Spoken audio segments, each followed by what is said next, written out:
Hello brothers, good evening. Hello, how are you doing? I feel so unprepared for this stream. Please give me a shout out if you can hear me.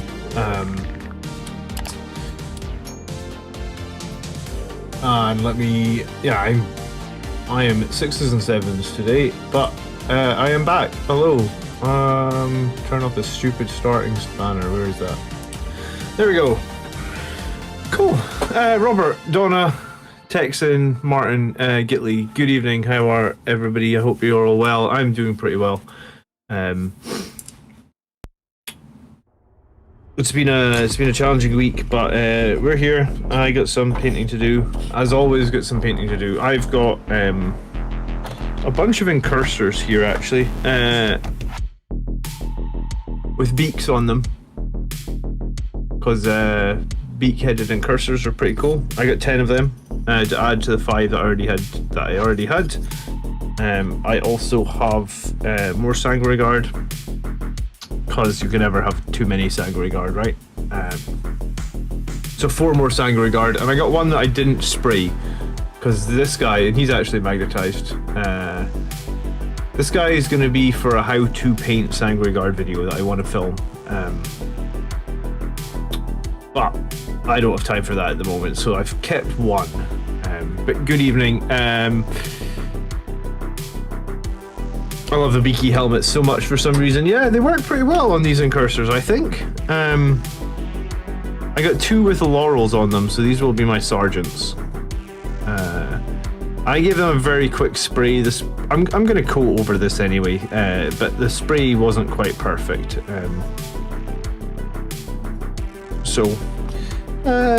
I think I have a contemptor that I've been working on, but I wanted something easy to do tonight, because you know sometimes you just need something easy to do. So easy to do is going to be some base coats on these guys, and that way I can hang out and pay more attention to chat. But cool. Thanks for being here, guys. Sorry there hasn't been so much content this week. I've been at the hospital a lot. I must have driven to the hospital and back. I've driven so many times. The hospital is 70 odd miles away. I've driven so many times that when the signpost's up to tell you how many miles away you are from the hospital, I know how many miles away before before I see the signpost. I was like, alright, I know exactly how many miles away I am. So I think I'm going to be at home for a few days, just because I've been going back and forth so much. I need a break. But yeah, this is the first stream after the baby, and baby is progressing well. It seems like there's going to be a good chance for him to survive. I'm very lucky, I guess. What do you think of the potential for Primaris jump packs that came from the Space Marine 2 game? I saw that Space Marine 2 has mentioned that there's going to be Primaris jump packs.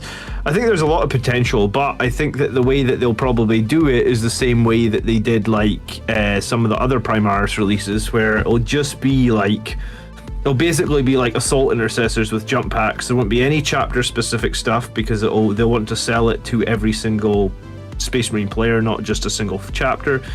So I reckon the first release will just be some sort of like Assault Primaris units, and I don't know if it'll be, I don't think it'll be that exciting. I mean, maybe I'll be wrong, but yeah, I don't think it'll be that exciting, the first release. I mean, I think it's great that we're getting Primaris jump pack units, but I think the first release may be a bit simple. 70 miles, yeah, it's 70 miles to the hospital. I've told you, like, Scotland is, I mean, there's a hospital closer, but they don't have the facilities for basically, well, I mean, you can have children at that hospital, but like if anything goes wrong whatsoever, then they don't have the facilities. And yeah, so I've had to drive 70 miles back and forth to the hospital. I don't know, it feels like I've driven back and forth like 10 times. It's been brutal. But my wife is living at the hospital at the moment, so I mean, they're good. They've given her a room and that, and because of the NHS, it's all free. So I mean, I can't fault that part of it at all. The staff are very good. like I said, so my wife gets to stay there for 2 weeks completely free, and yeah, it's that sort of part of it is very good. I just made such a mess with this paint already. I'll tidy it up. That's why I'm doing something easy tonight. Thanks, Reziel. Yeah, I'm really glad he's recovering too. I don't know how I would have handled it, I guess, if he wasn't recovering. But yeah, they're thinking. I don't know. They said the surgeon that did the operation saw him today and said that he is doing better than they expected, and it sounds like maybe a few more weeks. And you know, it's hard to say. It's kind of too early to say, I guess. But it sounds like there's a good chance that he'll, you know, like there'll be no long-lasting health problems from the surgery. So. I could see them giving it to Death Company intercessors, as they literally have just an added Blood Angels kit. Yeah, maybe. I mean, it's hard to know. I feel like when they release Primaris stuff, if you look at historically when they've released it, and they've done like 3 waves of Primaris releases, right? They did the Indomitus release, they did like the Dark Imperium release at the start of 8th, and then they did the Vanguard release sort of like halfway through 8th, was it? So it feels like with all those releases, they were very generic releases, you know, like nothing chapter specific, just sort of standard Codex Astartes. So maybe, you know, like, here's the thing, I guess, like if you think about it, halfway through 8th edition, you got the box of like Vanguard Space Marines. Maybe the halfway through 9th edition, which, let's be fair, it is almost halfway through 9th edition, right? Maybe the halfway through 9th edition release is going to be like a Jump Marine detachment or Combat Patrol or something like that, which would be cool. But yeah, I think it will be quite generic to begin with. But maybe it opens the door for more. I'm sure it opens the door for more units. Yeah, no, thanks, guys. I really appreciate all the. We've had so many nice, kind messages this week, and like, you know, when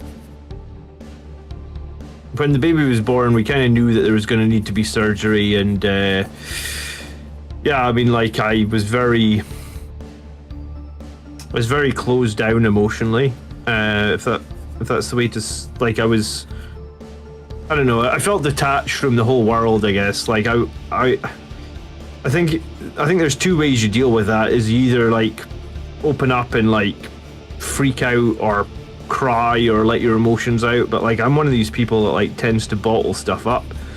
So like I just sort of like felt like I had these emotions, but like, you know, some people like try and compartmentalize stuff, you know, like almost like if you imagine you took all your emotions and you put them in a box and you put them on a shelf and you try and ignore the shelf. I'm one of those people where like I try to like visualize my problems and like try and ignore them, I guess. Or maybe it's not always the best way to deal with things, because sometimes you like bottle everything up and then you explode. But yeah, it was a very tough week. But yeah, I mean, we're very lucky for modern medicine. I'm also very lucky to live in a country where modern medicine is free, because if I'd lived somewhere that you had to pay for the healthcare, I mean, I guess like what my son would have got would have been in the region of probably hundreds of thousands of pounds, maybe even more at this point, because he's at 24/7 care now for over a week, and he still is in an incubator, because he was born 4 weeks early. He is breathing on his own now, so that's good, and the surgery was a success as well, so it is good. When you look at Sanguinary Guard, they're already Primaris standard size wise. I mean, they're a little bit smaller. I mean, I literally have Sanguinary Guard and Primaris here right next to each other. They are a little bit smaller. There's not a whole heap in it, but they are a little bit smaller. But I do still hope that we get Primaris Sanguinary Guard. I do hope that they get similar, you know, like the Sacrosancts for Sisters of Battle got like the bodyguard rule and stuff. I hope that the Primaris Sanguinary Guard get like a bodyguard rule would be nice, because they are kind of bodyguards, I guess. And also maybe like 3 wounds would be good, and an Invun save would be good as well. I don't care if it's a 5-up Invun. I mean, it should probably be a 5-up Invun, because if you read the lore, they're wearing Artificer armor, and Artificer armor tends to be a 5-up Invun. 2+ save, 5-up Invun. I think maybe a 4-up Invun would be too strong. So yeah, give them a 5-up Invun. Give them 3 wounds. And make them Primaris, and then we're talking, I guess.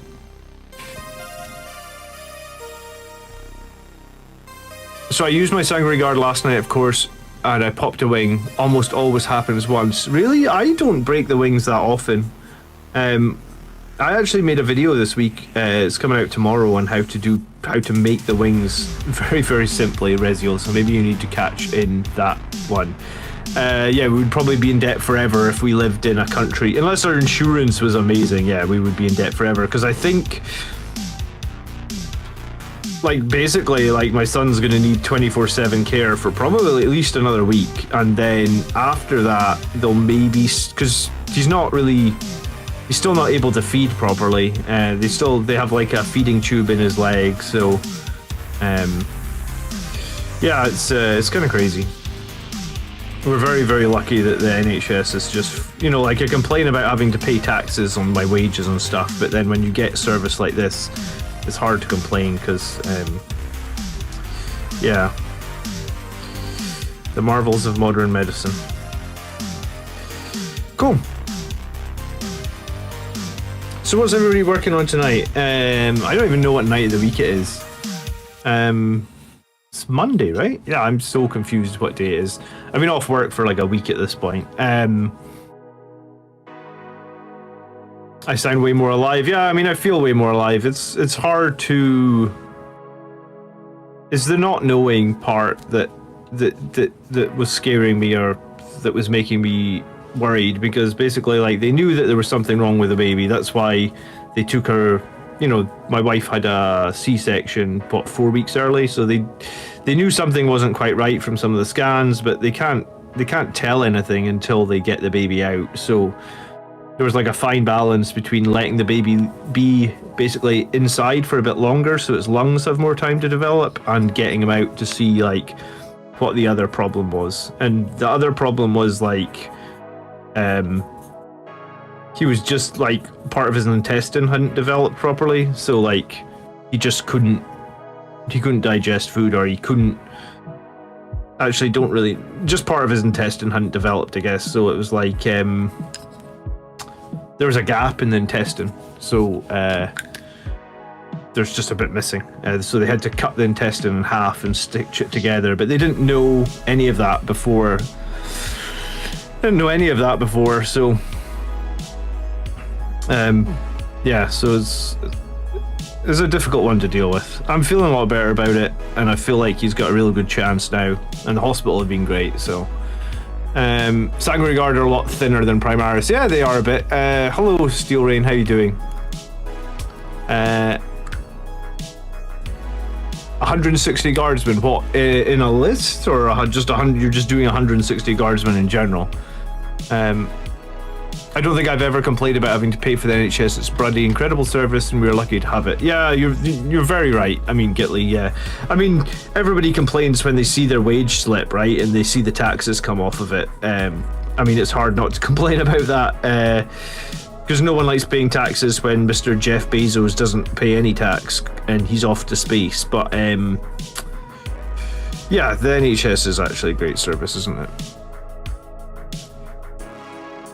You're working 10 days of 12-hour shifts through Christmas. Well, I feel sorry for you, Tex, and I hope you have a good Christmas wherever you may be, at work or at home.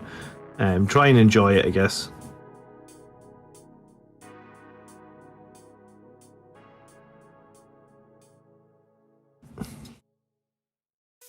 My son was in the NICU for 5 months when he was born with CDH. His intestines were in his chest cavity through a hole in his diaphragm. Wow, Kevin. Is he okay now?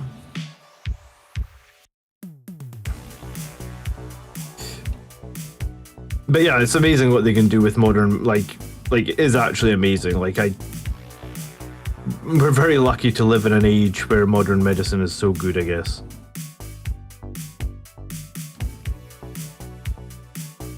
He'll be fine once he gets his 18 organ transplants. Yeah, he'll be fine when he gets his gene seed, won't he? He just has to hang in for then. Like, that's the thing, yeah. You have 4 children, and the NHS has been incredible every time. Do you know what? Last time I had my daughter, and my wife needed emergency surgery, and yeah, the NHS was incredible for that as well. So, although the hospital is quite far away, like 70 miles, I cannot fault. Like, it's been worth the trip every single time because they've just been so good at the hospital.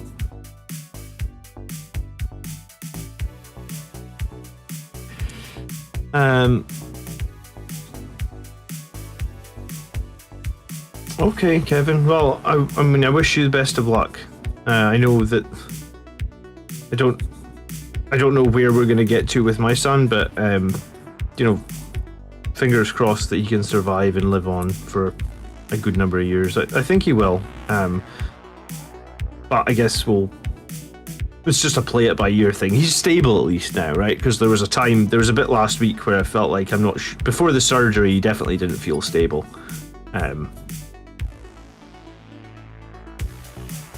And you know, when you have a kid and they basically have them in the ICU and they don't think they're stable, that's like the most worrying shit ever. And yeah, I probably definitely wasn't dealing with that very well at all.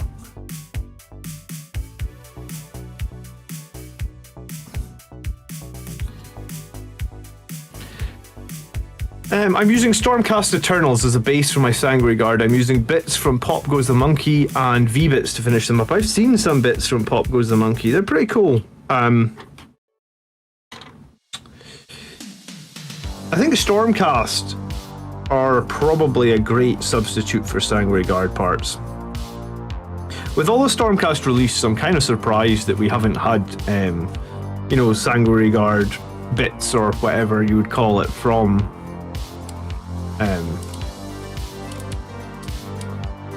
yeah.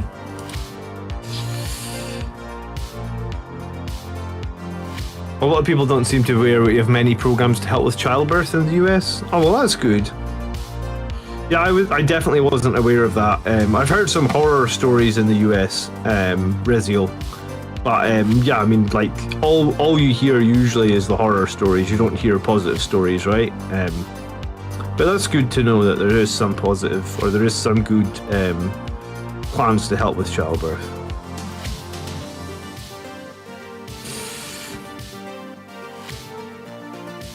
I played my first Blood Angel units today. 10 Assault Intercessors and a Librarian in his coat. They look pretty sweet. It's definitely different to painting Guard and tanks. Well, welcome to painting Blood Angels. I enjoy painting Blood Angels quite a lot, actually. And I think what's nice about Blood Angels is you kind of get the 3 color schemes in the one army, right? Because you get the gold for like your elites or your Sanguinary Guard, and I've painted my Vanguard veterans and my Blade Guard veterans gold because, like I said, first company I guess can be gold. Then you can do the Death Company, and there's nothing to stop you doing some vehicles in Death Company colors. Like I've done a Death Company Impulsor. Well, I say done, it's not finished. I've done a Death Company Redemptor. And obviously you can do Death Company regular troops, and I also did Reavers as Death Company colors because I really thought Reavers were going to be a cool unit. Oh my god, what am I doing?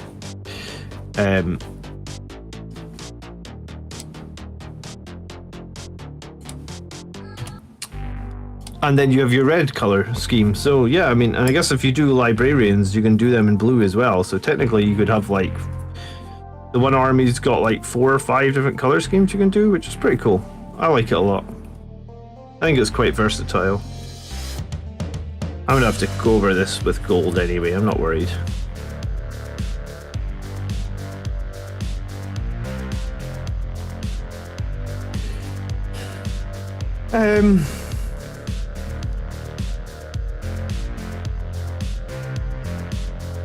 Thanks, Gitley. Yeah, should I grab some Sanguinary Guard now, or should I wait for upgrade convert them is the question on my mind. I don't think we're getting Primaris Sanguinary Guard anytime soon. I think there's too many other releases to come before they would look back on Blood Angels. I mean, if I'm wrong, great, but I don't think we're getting Primaris Sanguinary Guard next year.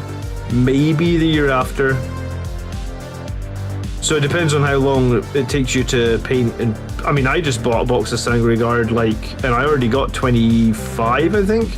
So I think this puts me at 30 Sanguinary Guard now. I was kind of tempted to buy 2 boxes, but I've got a lot of painting going on at the moment, so I thought I'll just get 1 box for the moment and add a second box once I've sort of caught up in my backlog. I'm not going to get as much time to paint as I wanted this Christmas and this winter because of the problems that my other baby's having. So, hi John, I'm so pleased to hear things are positive. Thank you, Peter. I wish you all the best. In the last hobby hangout before he was born, you were giving me advice on my first 2,000 point list. I ended up beating Knights by 4 points and losing to Admech, the overall winner, by 15 points. Really pleased with how I got on and look forward to more competitions in 2022. Oh, congratulations, Peter. I'm glad to hear that some of my advice helped you. I did not remember that I had given you advice. Like I said, this last few weeks has just been a whirlwind of emotions, and I don't know if I've been like coming or going, you know, like I've just been, I don't know, I've just been all over the place emotionally. So yeah, congratulations on doing so well. You know, a 15-point loss to Admech is actually not bad, because I still think Admech are probably the most overpowered army at the moment.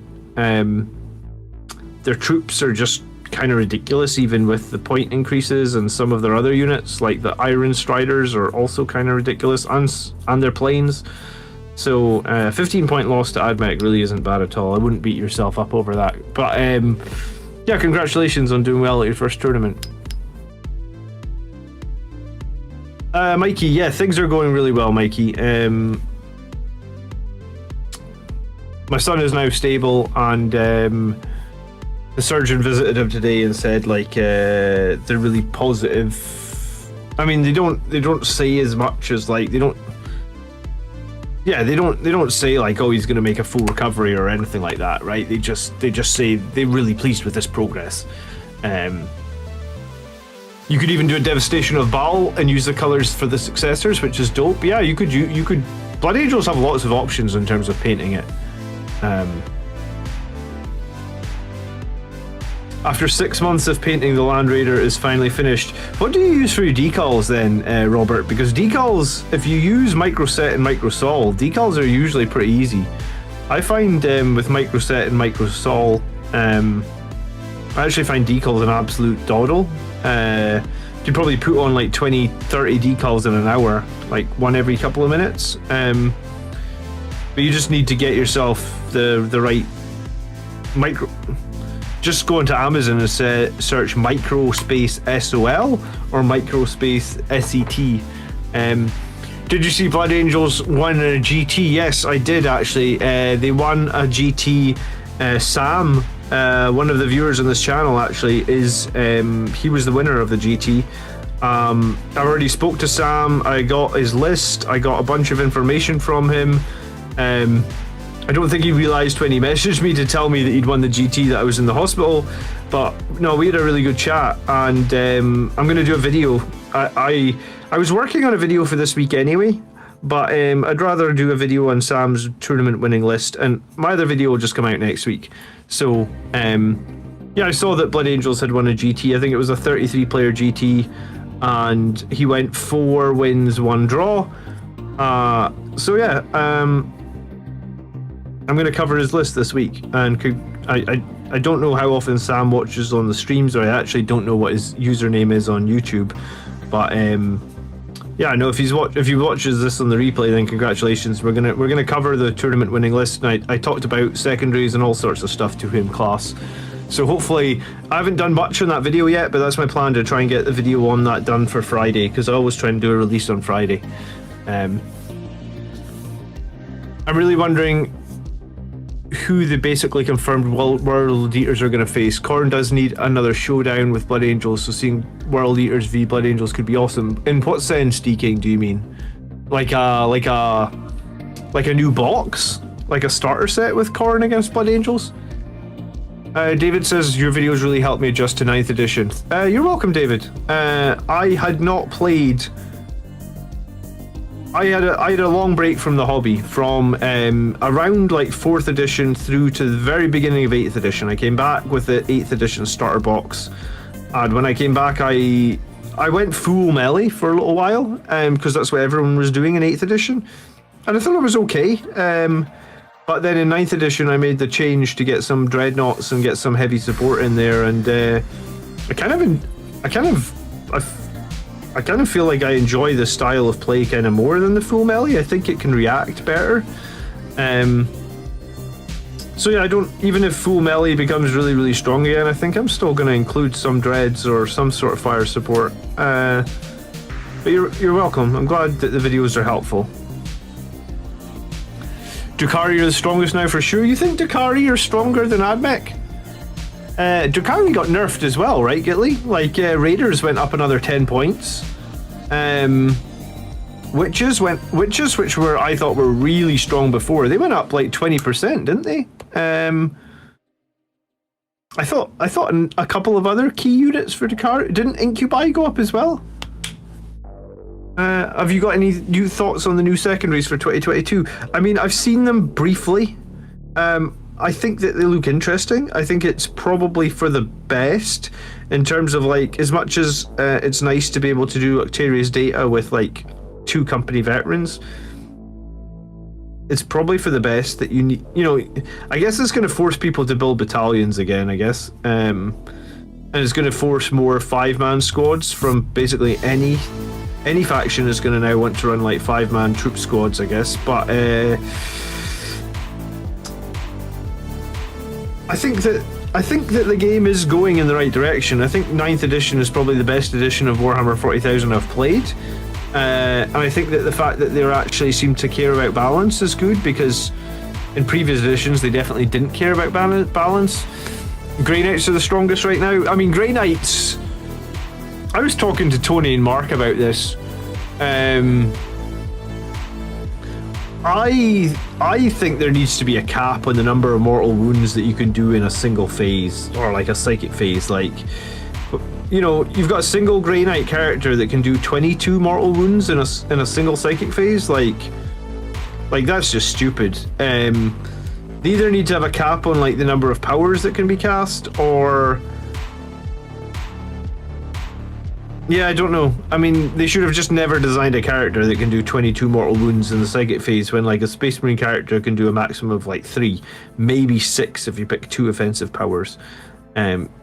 22 wounds is just ridiculous. So, you know, it's a funny one, right? Because like they obviously made the Orc buggies way too strong, so they had to basically change the rules so that the Orc buggies worked. They made the Admech flyers way too strong, so they had to change rules to make the Admech flyers work. I mean, have they now made Psychic way too strong for like Thousand Suns and Grey Knights? They can just do so many mortal wounds in the Psychic phase, to a point where like it's kind of just stupid.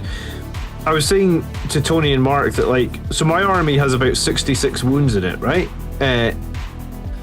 If you can do 20 wounds in a single psychic phase, 20 mortal wounds in a single psychic phase, even if I have like 5-up shrugs, then alright, I can shrug a few of them. You do 15 wounds in a psychic phase. If you can kill a quarter of my army in a single psychic phase, and then you can do your other shooting and close combat phases, which are arguably just as good almost. It's very tricky. Thank you, Justice. Really appreciate that. The Drukhari players have switched. Yeah, I know that they've kind of switched away from the Raiders, and that there's other Drukhari units that they can take now that are like crazy strong. I honestly don't know what the new codexes have just been. I would say like the Sisters of Battle Codex I thought was actually like a really good codex. It was a strong codex, but it was well balanced. And I thought the Blood Angels Codex was a little underpowered, honestly. I mean, you guys probably know that I think it's a little bit underpowered. So if the Blood Angels Codex is a little underpowered and the Sisters of Battle Codex is in a really nice place, then it just feels like the codexes that came after. I mean, Death Guard might even be a little underpowered as well. I mean, when they first came out, people said like, oh, Death Guard are really powerful, but Death Guard might be a little underpowered as well. So it's a case of like every codex since Sisters and Death Guard, and I think Sisters and Death Guard were like the second releases this waves, have just been a little bit overpowered. Orcs are not nerfed really, just face them at RTT, and copters are just as good as buggies. Yeah, the copters are kind of stupid. And that orc on the Great White Squig is also kind of stupid. Hey Burgosaurus. Yeah, baby is now stable and recovering, and we're really hoping that well, we're hoping he's going to make a full recovery, but we don't know. But he's stable and doing a lot better. He looks 1,000,000 times better than he did last week. Dark Angels Codex is the benchmark. Dark Angels Codex was decent as well. I just don't like Dark Angels because they're so slow. It feels like Inner Circle is great, but like I think it's hard to play Dark Angels effectively. I feel like they're just a bit slow. I mean, some people might disagree with that. Oh shit. But yeah, I think they're a bit slow. But maybe it's just maybe their style of play is just not for me, right?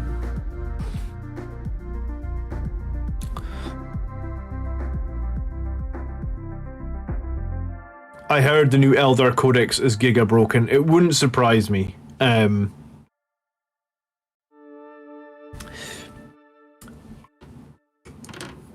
know,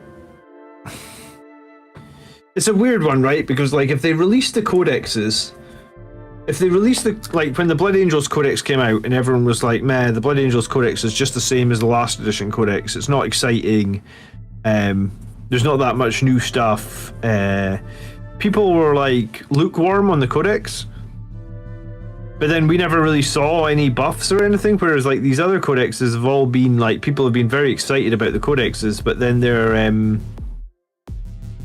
but then they get nerfed. I don't know what's better, bring them out and have to nerf them, or bring them out kind of lackluster.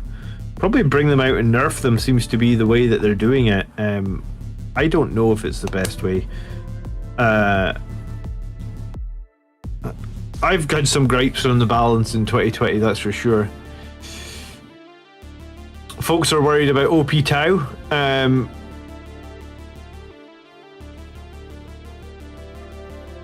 Yeah, I don't know how Tau will probably be OP for a little while. Yeah, I mean, all the new codexes are just coming in. They feel like that army's OP.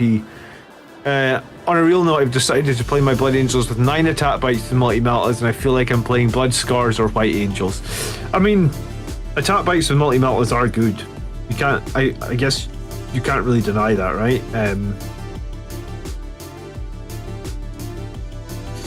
I was running a bunch of them at the start of the edition with the Selfless Healer. What's he called again? Chief Apothecary, Selfless Healer. So, I don't know. I mean, I don't necessarily think that they don't. I think attack bikes are a good fire support unit for Blood Angels. They're so fast. It's easy to get them in half range and do your d6 plus 2 damage. So, I like attack bikes a lot. Just, it felt like in my meta, people kind of just focused down the attack bikes and killed them. I mean, they're not really that survivable.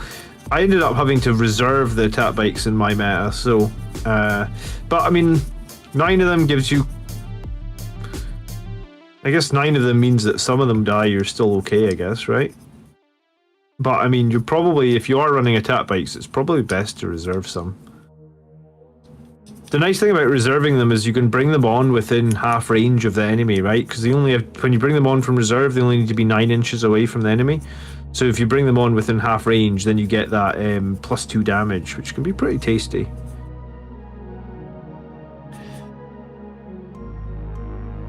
Tower problem because without a change in playstyle, playing against them when they're strong is bad. It's uninteractive game. Yeah, I mean, like, if they can just sit there maximum range away and just shoot you off the table,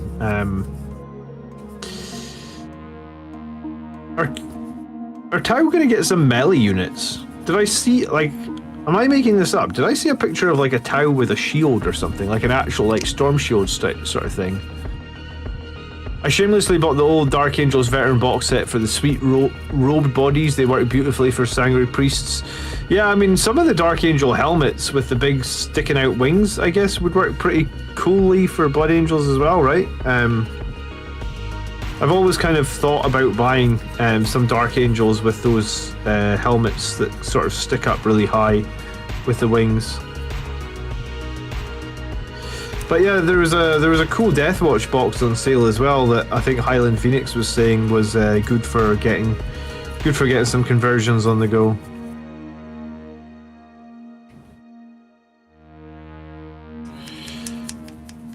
Custodes are my second army, and I look very much forward to the Codex. Yeah, I'm trying to think if Custodes are going to get to keep their 3-up invulnerable save, right? Like, it feels like it's going to go either way. And the rumor that I heard was that Custodes were going to get a shrug against mortal wounds, like all mortal wounds, which might be interesting.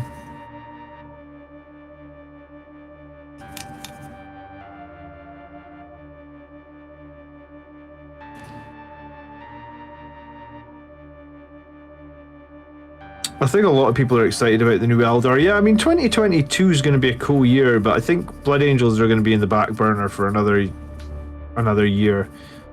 But yeah, maybe that idea of like new jump pack Marines halfway through this edition has got some merit. Kind of similar to the Vanguard release we had in 8th. We're going to get like a detachment of jump pack Marines. Primaris, obviously. Because they don't really do anything non-Primaris anymore, I guess.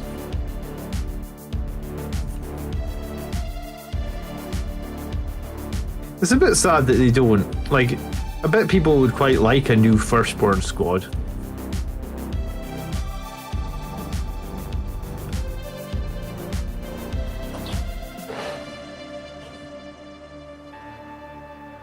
One of the main things with Tau is I don't want them to have good combat. Speed bump combat is okay, but they shouldn't be able to make melee lists. Yeah, I mean, that's one thing that AdMech were able to do. You got some really good... I just wish the assault squads were worth taking, or assault intercessors were faster. I mean, that's what the new jump pack Space Marines are going to be, right? I guess they're going to be assault intercessors, but faster. Justice. What does VAR-Tech mean? I have no idea. Or is that someone spamming a website in... I think Ban Adams Basic U or something. I think he's spamming links. I don't think he's actually speaking. It's probably a bot.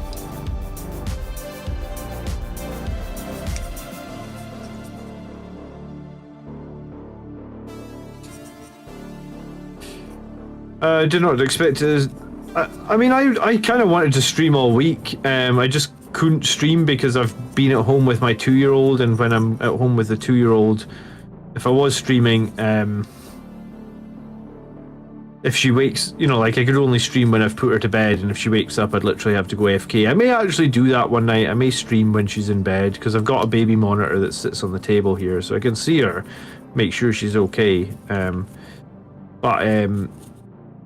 Yeah, no, I miss hanging out with you guys, and I miss this, you know. The YouTube channel has been like a very positive entity in my life now for the last couple of years, so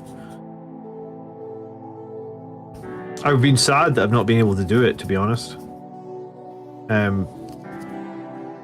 And I always hate taking long breaks from actually playing on the tabletop, because I always feel like after I take breaks, when I come back, I make mistakes and I forget things.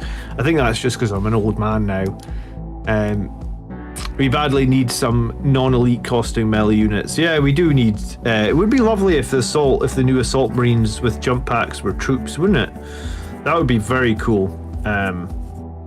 If it was like... Imagine if it was just an upgrade for Assault Intercessors, where you could just give them a jump pack for like 2 points, 3 points per model or something, and they were still troops. That would be like best case, I guess, right?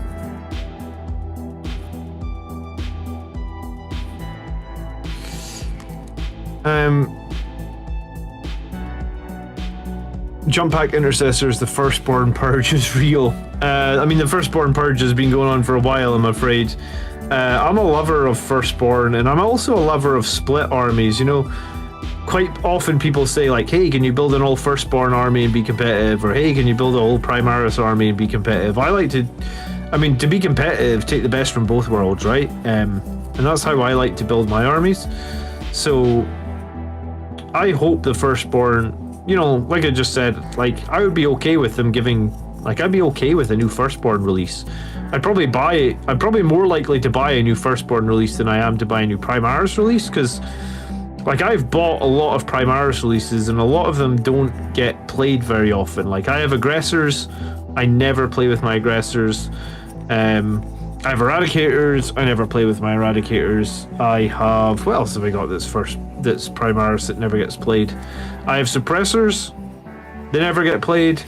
I have eliminators that get played every now and then.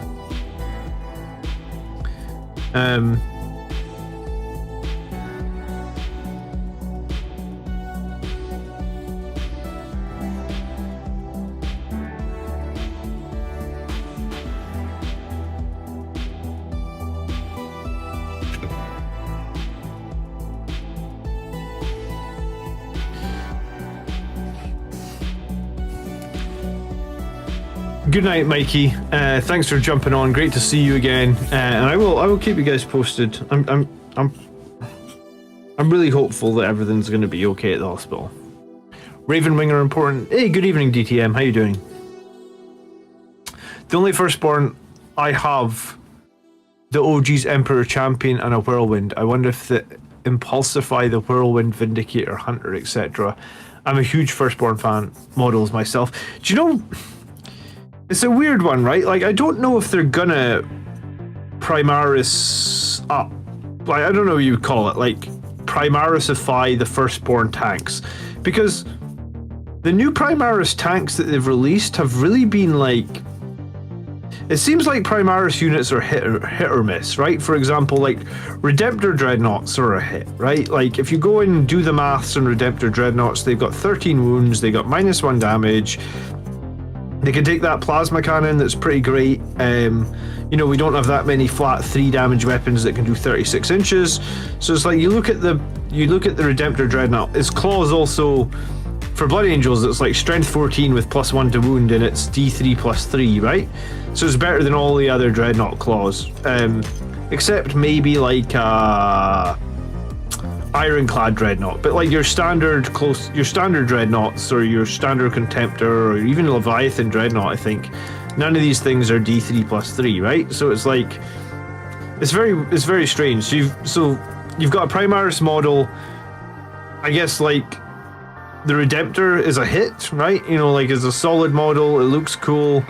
I own 3 Redemptors. I have them all painted, so that just shows how, you know, Redemptors have probably only been out for like 2 years, and I usually paint in terms of like, I paint the stuff that is competitive first, and then do like the vanity stuff afterwards, because I'm a very competitive player. So if I have 3 of those models and they're all painted, then that means they are very competitive, because otherwise I wouldn't have got to them to paint them yet. But then you look at like those Gladiator tanks that came out, and the Gladiator tanks are really expensive, right? Like I think they're like £50+, the Gladiator tanks. So like, in terms of like, they're a good £10 more expensive than the Redemptor, and in terms of points cost on the table, they're kind of similar, but like they're just nowhere near as good.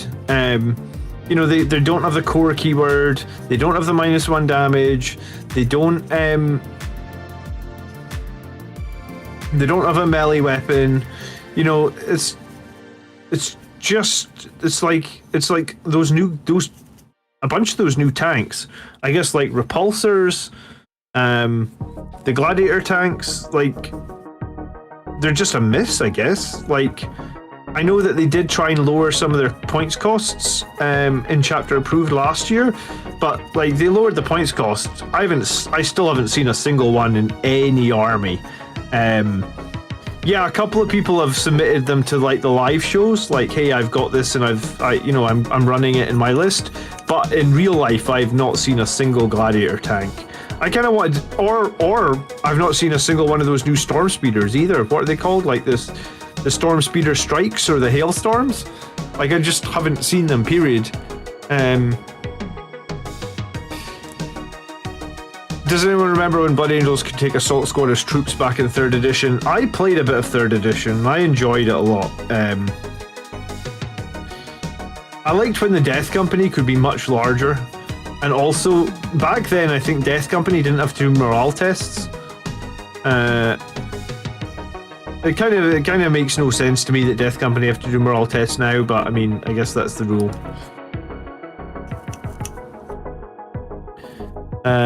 There'll be a replacement for almost everything in the Firstborn range. Yeah, probably.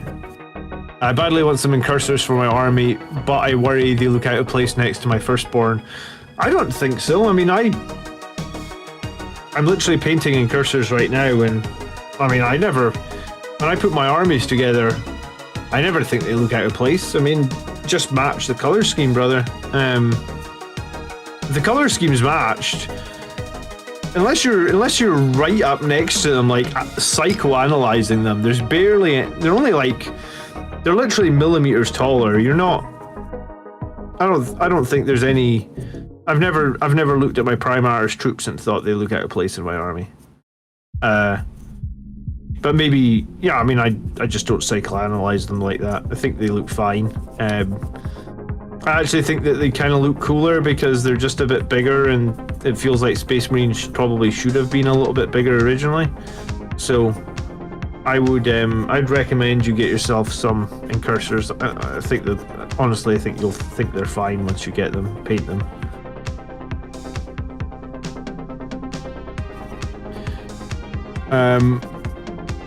Are we discussing where GW would Primaris fight Legends of the Firstborn Marine range? Yeah, I think we're discussing because people are asking, should they, I guess with the Primaris jump pack units coming out, are Firstborn models in general long for this world, I guess?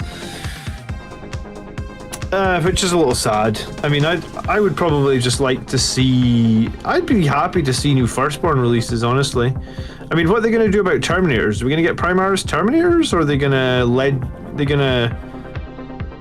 I mean, in the lore, the Terminator armor is ancient, right? So it's like they can't make new Terminator armor, unless they change the lore, I guess.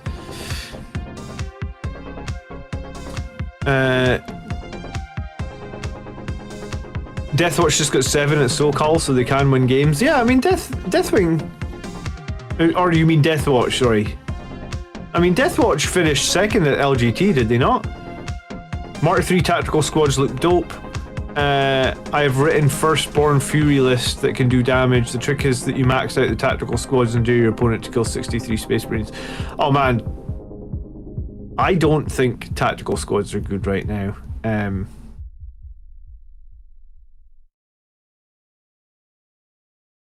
I mean, sure, you could run a lot of tactical squads. I just think it's a bit. I think regular bolters are a bit. Regular bolters are a bit crap, and one attack is also a bit crap.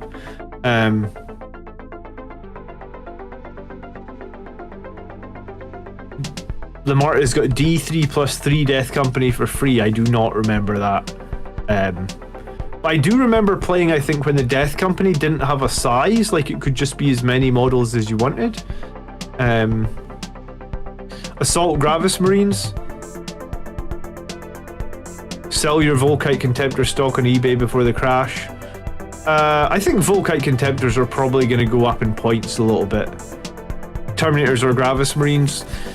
Terminators are better than Gravis Marines though, right? Because Terminator's got a built-in invulnerable save, and they also have better armor. Is that better? Is built-in invulnerable save and a 2+ save better than +1 toughness? I kind of think it is, because I guess if you hit like a Gravis Marine with like a multi-melta, It doesn't matter that he's in Gravis armor, he's still just going to get vaporized, whereas at least with like a Terminator you have a chance to make a save, right?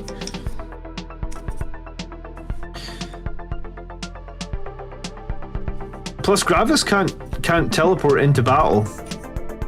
So yeah, Gravis are a strange one. And the stratagem for the Gravis armor where you can like get +1 to your save, it would almost be better if that stratagem was like, I think it's called unyielding in the face of the foe, right? And you can pay like 1 CP and give your Gravis units a +1 to their armor save for a single phase. It'd be almost better if that was just, you could give your Gravis units a 5+ in Vun for a single phase.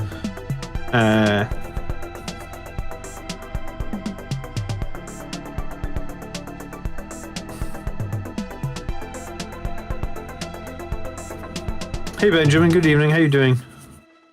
Thanks everybody for tuning in tonight. I wasn't sure if many people would be here, because it is different night to my normal streaming. But no, thank you so much for being here.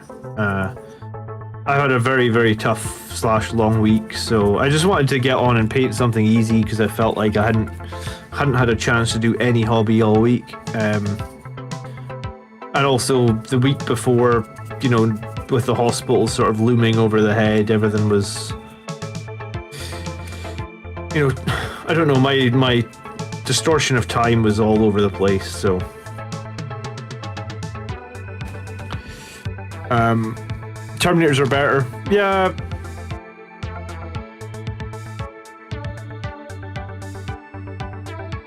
You have to try and field more infantry than a guard player. Alright, Justice, good luck with that, man. I played a Tempest Scion list at the last GT that I was at, and my god did that guy have a lot of units. Make Reavers relevant again. Yeah, Reavers are the strangest unit ever. They could have been good. If they'd given Reavers knives -1 AP, I bet they would have seen play. But instead they gave their pistol an additional -1 AP, and like, that just seemed the wrong way to go with it. You're thinking of Gravis can't do those things yet. I mean, sure, I suppose Gravis could get some sort of improvements. I mean, any of the units could get improvements. I think that the biggest problem for me, right, in terms of like the new edition or the 9th edition, is that if you only play one army, you have to wait a long ass fucking time between releases for your army, right? And I think that's, you know, like, because I only focus on Blood Angels, sure, it takes me ages to paint stuff, I get that, and like if there was more releases I'd have an even bigger backlog, probably, sure. I'd still prioritize the things that are the most competitive, right? Because that's how I like to build my stuff. That's how I like to play with the most competitive stuff, or whatever I deem is competitive, because I don't always follow all the latest trends. I try and do my own thing, right? But yeah, I think it's a strange one.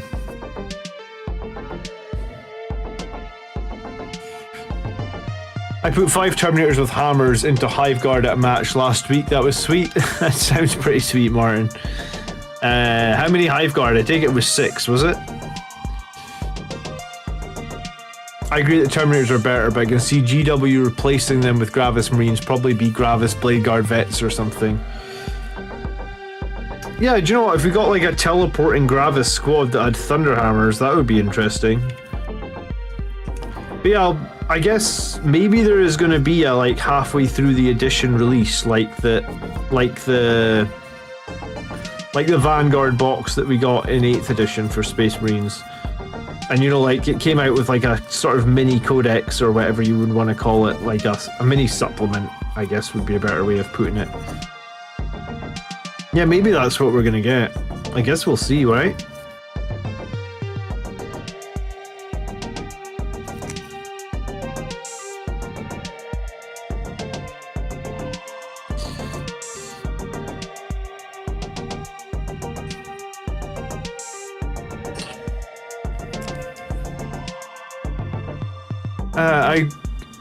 I don't think I've been able to catch a stream since you had your baby. This is my first stream.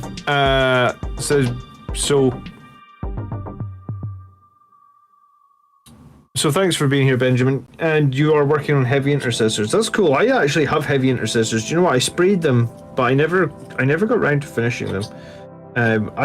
Since I got the heavy intercessors, I've kind of doubled down on the fact that I just love incursors so much.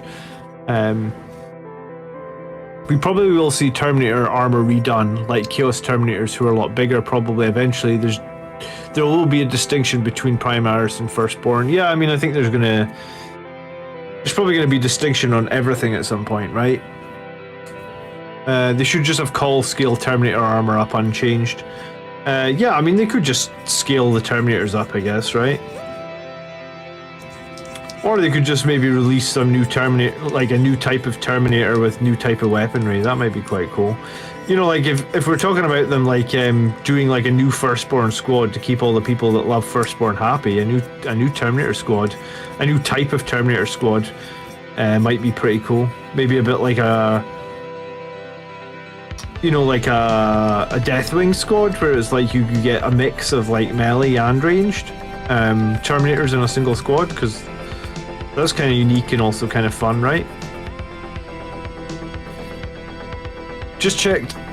It is, I have my old 3rd edition Blood Angels Codex. Lamarta's got D3 plus 3 Death Company for 120 points, and then you had to roll a dice for each unit on a 5+1 became Death Company. Yeah, I remember the fact that rolling a 5+ could go either way, right? Because like if you rolled a 5+ on a squad of tactical marines, you were like super happy because you were like, yes, a tactical marine becomes a death company marine. I'm happy with that. Then if you rolled a 5+ on like a Terminator and one of your Terminators became a death company, you were like, damn it, because that was some real RNG before the battle started back then.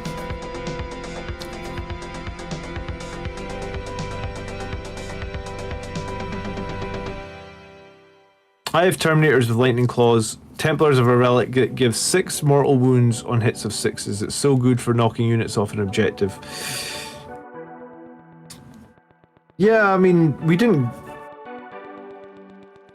I don't know, I feel like hopefully in the next release of Blood Angels we get some better better faction-specific stratagems. We have some great ones. Like, I think Angel's Sacrifice is legitimately great. But then I think a lot of our other ones are kind of average. You know, like I see that like AdMech have a stratagem where like you can just give a single unit like an additional attack for like a combat, and it's quite expensive stratagem. I think it was like you can give a unit like just one additional attack per model for like 2 CP. That'd be quite a cool stratagem. That's the sort of stratagem you'd sort of expect Blood Angels to have, right? Like, just for one turn, give a whole unit 1 additional attack or something, a couple of CP. It's the sort of, it feels like it would be a thematic stratagem, and it almost feels like strange that we didn't have something like that. Good evening, Krychek, how you doing? I'm building a 20-man Crusader squad with Sword Brothers and the Sword of Judgment and a Champion of the Feast. He's going to be a melee unit blender. Cool. I haven't fought any Crusader squads yet. In fact, I don't think I've fought Black Templars. I think Andrew maybe built a Black Templars army, but I don't know if he stuck with it.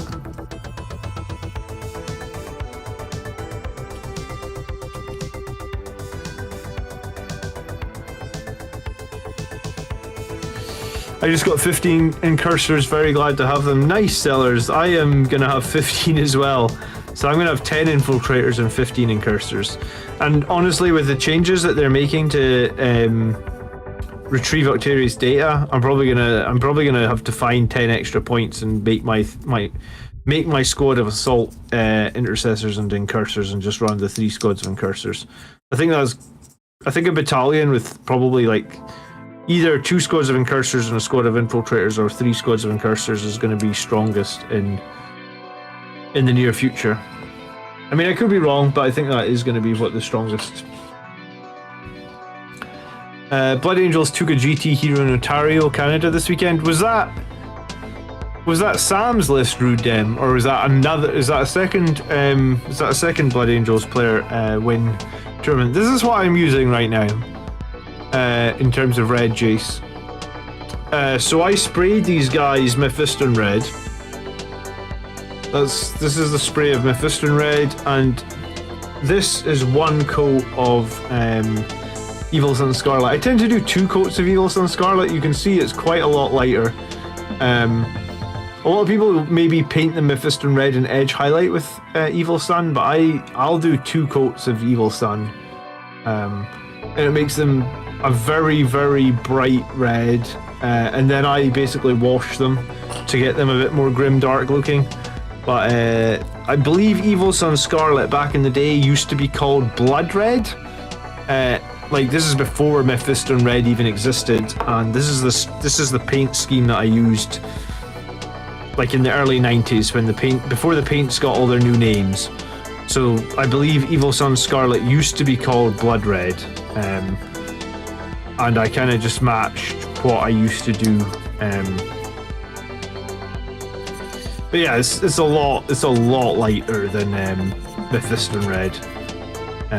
It's a lot. I guess I would call it more like in 2nd edition. All the colors were quite a bit more vibrant. Maybe a bit more cheesy in a certain way, but yeah, I mean, it's the way I've always done them, so that's what I'm doing. I'm hoping you guys get an upgrade kit like what the Templars got with actual relics included. I hear you guys have an awesome relic Thunderhammer.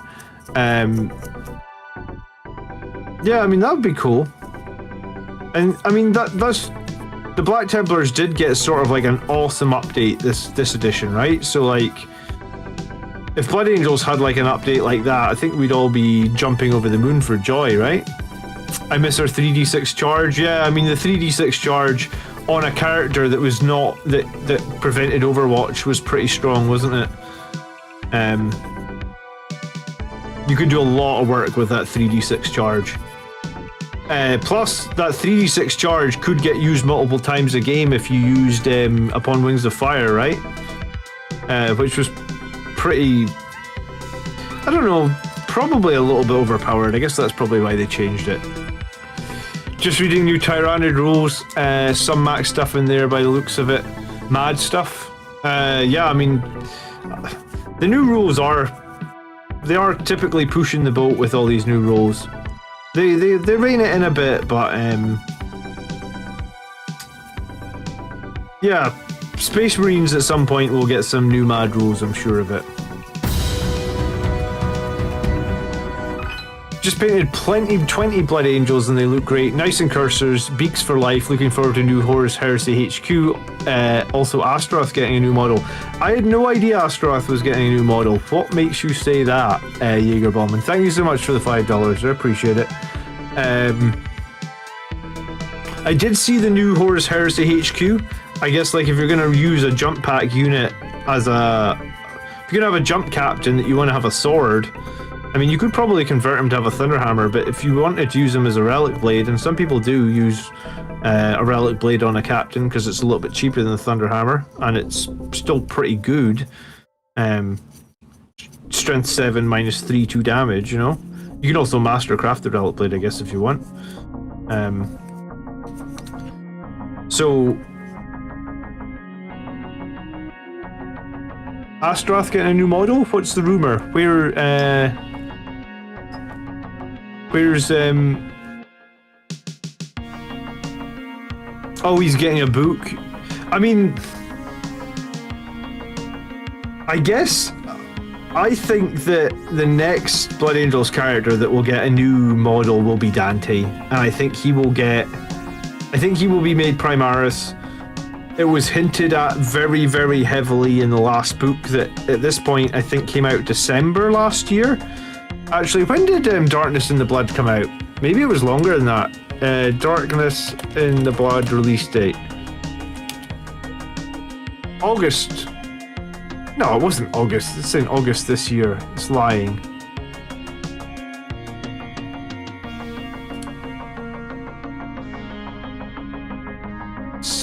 released November 2020. Okay, so it was a year today, basically, or a year and a month ago. They released Darkness in the Blood, and in Darkness in the Blood, they heavily hinted that like Dante needs to go under the Primaris. He needs to undergo the Rubicon. Sorry. So I think he will be the next character that gets it for Blood Angels, which I think is a good thing, because I think if Dante gets it, then there's a really good chance we get Primaris Sanguinary Guard, because, you know, the Sanguinary Guard are essentially his elite bodyguard. So I think that's what will happen next. I really do. And I mean, Mephiston came out a year ago now, so there has been no Blood Angel model for a year. I would guess maybe like another year, and we're gonna get that. Tycho will never get a new model. Tycho is dead. It makes actually no sense that Tycho has a model.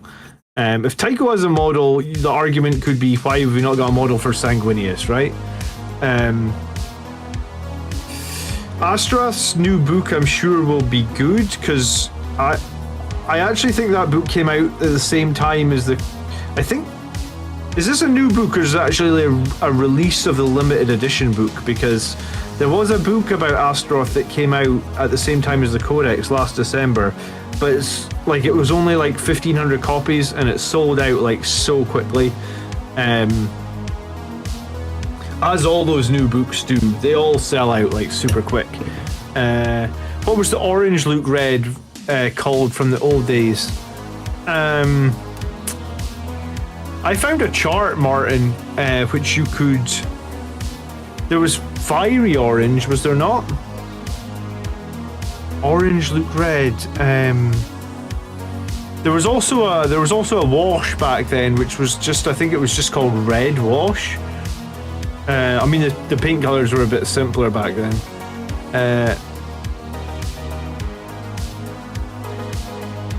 I think Dante will get something similar but different to a Rubicon crossing. Yo Dan, how you doing? Yeah, I mean, can we actually get bodyguard rule for Dante's bodyguards? Yeah, I mean, that's what I was saying earlier. That would kind of make sense. Here's a question, right? When Dante first got bodyguards, they were honor guard, right? Before they released Sanguinary Guard, so way back in like 2nd edition, they used to actually sell a box called Blood Angels Honor Guard, and they were essentially just assault marines, but with like some better weapon options, I think. Were they bodyguards, or were they not? I don't remember. I do have a 2nd edition codex kicking around somewhere. I don't know where it is since I've moved house. I do have a 2nd edition codex, because I have my old one and it was super tatty and like all ripped and stuff. So I found like a mint one on eBay and just bought it because I enjoyed that old 2nd edition codex. That's when we shared a codex with the Dark Angels, if you remember, in 2nd edition. I think it was called Codex Angels of Death, and half the codex was Blood Angels and half the codex was Dark Angels. Maybe when Dante comes out, maybe we'll get Primaris jump pack. I think we'll get the Primaris jump marines before Dante, because my thought is that when they release the Primaris jump marines, they'll be for all the factions. They won't be like Blood Angel specific or anything like that. It'll just be a generic release, like a Space Marine assault Primaris squad that every single Space Marine chapter can take. And I think they'll be similar in strength to assault intercessors, honestly. They might even just be assault intercessors that you can give jump packs and they keep troop choice. I mean, that'd probably be the ideal world, because as a Blood Angels player, you're not going to want more elite choices, because we're already kind of full on elites by the time you put in Vanguard vets and Sanguinary Guard and Blade Guard vets and Death Company, right? And like Redemptor Dreadnoughts. Like, we got no space in our elite squad at all. So, but I guess who knows? Who knows is the answer.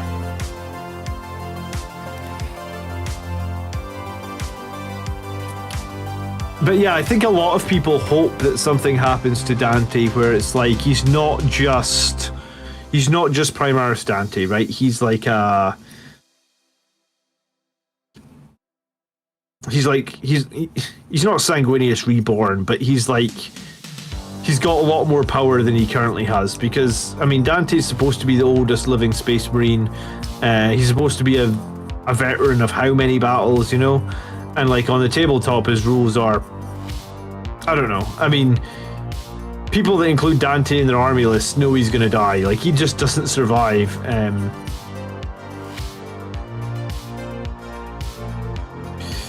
But yeah, I don't remember Ready Orange from 2nd edition, I'm sorry. There is a chart you can find online that sort of converts all the old colours to the new colour scheme, but it might not be 100% accurate, and I know some of the colours don't match one for one. Like, I actually think Evil Sun Scarlet might be a little bit different from Blood Red, but it was as close as you could get. Tycho might get a model, they've done crazy things. I really don't think they'll give Tycho a model. He doesn't get any play at the moment. I don't think any new model they'll give him will give him any play either. Blood Angel's characters without jump packs just don't work. Look at Corbolo. Has anyone run Corbolo in 9th edition? You know, like, I don't know if I've seen a single list submitted to the army list show for Corbolo in 9th edition. I mean, someone's probably run him somewhere, but like, it's really, I think you're really clutching at straws if you think Corbolo is a good pick for Blood Angels.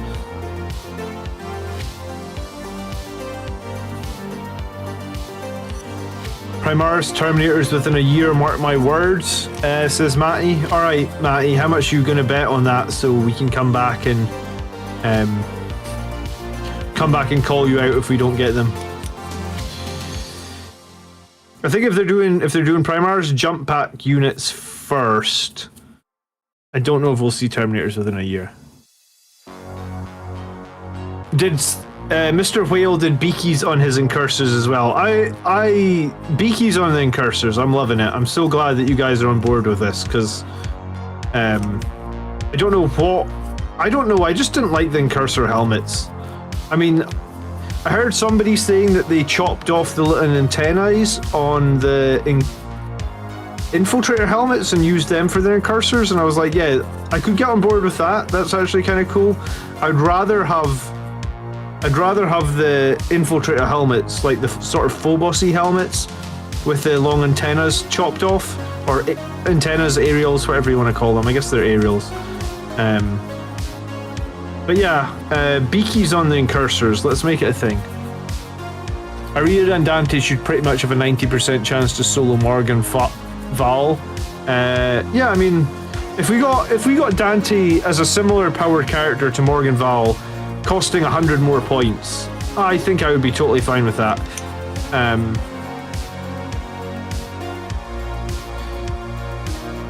And then people could really enjoy running Dante again, because at the moment I don't know.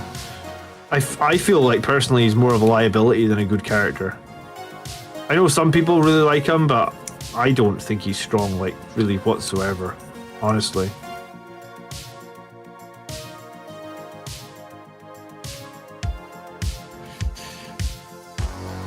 A friend of mine runs a lot of characters just because he likes them fluff-wise. Yeah, I mean, don't get me wrong, it's fine to run characters because you like them in the fluff, but if you're going to actually go to tournaments and try and be competitive and stuff like that, you don't want to be taking a character just because he's nice in the fluff, right? You want to be taking a character on the fact that, like, he's scary to fight against on the tabletop or something like that. And yeah, I just don't think Dante has that sort of fear factor in any way, shape or form at the moment. Corbolo only works out of a drop pod since he has an aura instead of a command phase power. Yeah. I mean, I guess he could work out of a Rhino as well, but like, I haven't seen barely any lists with Corbolo in it. You know, I look at 4 lists a week, so arguably 9th edition has been out like 18 months now, give or take. So I must have looked at like about 500 army lists, and maybe Corbolo's been in like 2 of them. Every model shall have a helmet as law. I mean, it does always surprise me that, you know, you're fighting in the grim dark of the far future where, like, there's all these aliens and there's gunshots everywhere, but, like, your named characters or your sergeants just don't wear helmets. It's like, hello? It's like riding a bicycle without a helmet, right? It's just a bad idea, I would guess. I don't know if you ever watched Band of Brothers. There's that. That was that World War II. I guess it was a TV show, but it was kind of like based on a true story, or based on the books of the guys that went to World War II. And at one point, one of the guys gets shot in the helmet, and the helmet saves his life. And he's like, holy shit, I got shot in my helmet. And he takes his helmet off to look at it, and while he's looking at where he got shot in the helmet, another bullet hits him in the head. Which I guess is like, if that was what actually happened, it's kind of horrific. But yeah, it does always confuse me while you see some of the Space Marine lieutenants and that, like, unhelmeted. Like, okay, yeah, I mean, there's bullets flying everywhere, but today I've just decided not to wear my helmet. But because I'm a lieutenant, don't worry, I got this. They're badasses, yeah. I'm a superhuman soldier who leaves my forehead unprotected because it looks cool. I also have a lot of scars on my head. Yeah, that's exactly how it works. I always think that they would have their helmets off around a campfire of an evening, right? When there's no fighting going on, sure, they'd have their helmets off. But the second they get on the battlefield, if they have one iota of sense, they would put their helmet on, regardless of how badass they are. I mean, look at Primaris lieutenants. They have markings on their helmets, so their men know. They know that they're the lieutenant, or they know that they're the sergeant. They don't need to go unhelmeted to look badass. What would you rather, a lieutenant wearing a helmet or a dead lieutenant? But I mean, it's we're getting too serious. It's a board game, guys. It's a miniatures game, and you're painting them to look cool.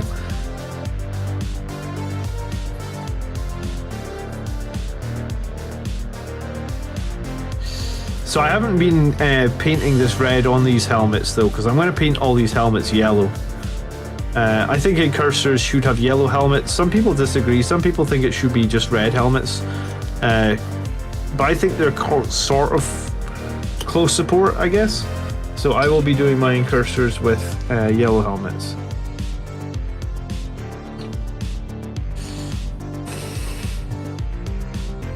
Oh, was that Saving Private Ryan? Yeah, it might have been Saving Private Ryan. Do you know what? I watched that recently. Maybe that's where I'm remembering it from. I hadn't watched Saving Private Ryan Texan in about 20 years, and one of the reasons that I watched it was because I got a PlayStation 5, which has a 4K Blu-ray player, and like in the Black Friday deals, they were doing like what was it? It was like 4K movies over here in the UK. I don't know. You're in America, right? In the UK, a 4K movie is £25, which if you convert that into like dollars, that's like $40 for a 4K disc, which is quite a lot, I'd say. Like, I think £25 for a movie is kind of expensive, to be honest. Like a DVD you maybe get for like $5, a Blu-ray maybe like 10 or 15 bucks, but the 4K movies, they're like £25, which I guess, like I said, would be $40. But they were doing some deals where you got like 3 4Ks for I think it was 3 4Ks for 40. So you're almost getting like buy 2 and you get $10 off one, plus you got a third one free. So I picked up Saving Private Ryan. I also picked up Black Hawk Down because I heard Black Hawk Down is supposed to be amazing in 4K. I like war dramas. Or war movies and stuff like that. Again, I haven't seen Black Hawk Down in ages, so it would be cool to see it in 4K. And third movie I picked up was Christopher Nolan's new one, Tenet, but I haven't watched it. I don't know anything about it. I just know that Christopher Nolan sometimes does good movies. I figured it would be something I could watch with my wife when she gets back from the hospital. So. But I think I heard mixed reviews on Tenet, but who knows? I'm not really worried. The main thing I wanted to get was Saving Private Ryan, and I've been wanting Black Hawk Down for ages because Black Hawk Down is a great movie. Really, like, if you ever played like any of the video games like Battlefield or anything like that, Black Hawk Down is like just that as a movie, and it's really good. But I kind of grudge paying $25 for a single movie, honestly. My incursors lose yellow heads. Yep. I use hooded helmets, but I might be biased. Fair enough. As much as some of us prefer to run helmeted heads, it is a board game. You can run I hate painted faces. I'm not good at painting faces either, so that's one of the reasons that I like to paint helmets, or I like to do helmets, because faces aren't my strongest thing.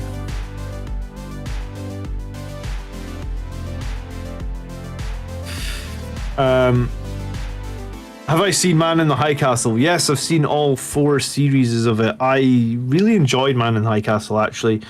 I sort of felt it finished a bit quickly.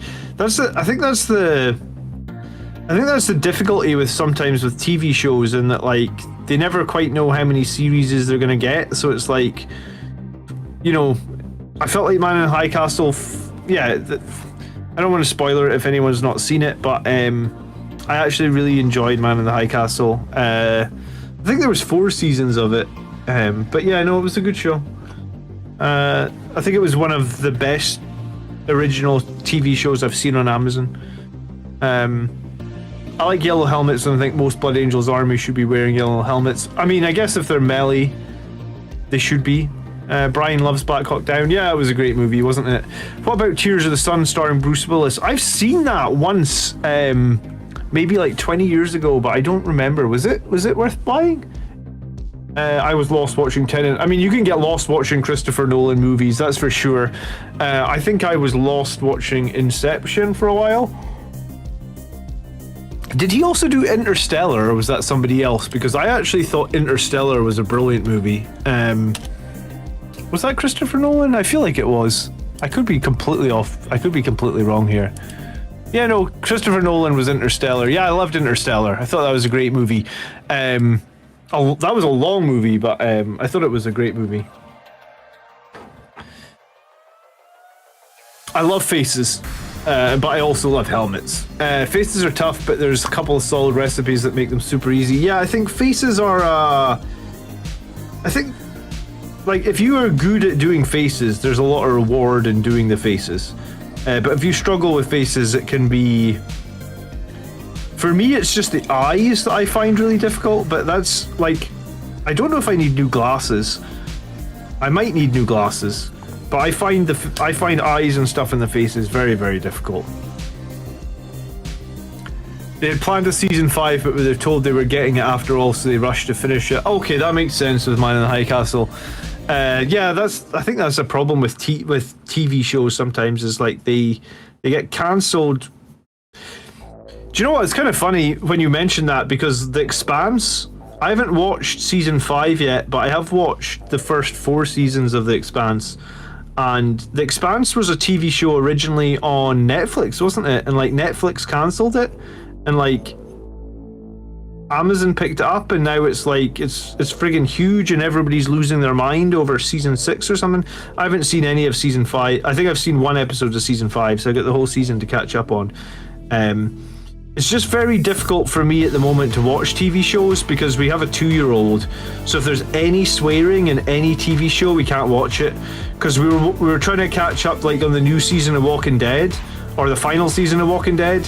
And at one point, like, Negan just came on the screen and like said like, "Oh shit," or something, and then my 2-year-old's walking around the room going, "Oh shit," like a friggin' parrot. "Oh shit," and I was like, all right, we have to put this off, love. You know, like, we just cannot watch anything with swearing in it anymore while the 2-year-old's awake, because she will literally repeat anything she hears. So yeah, that makes it a little bit challenging to keep up on TV shows. On the topic of movies, have you guys seen Dune yet? I knew 40k was inspired by it, but goddamn, the similarities were uncanny.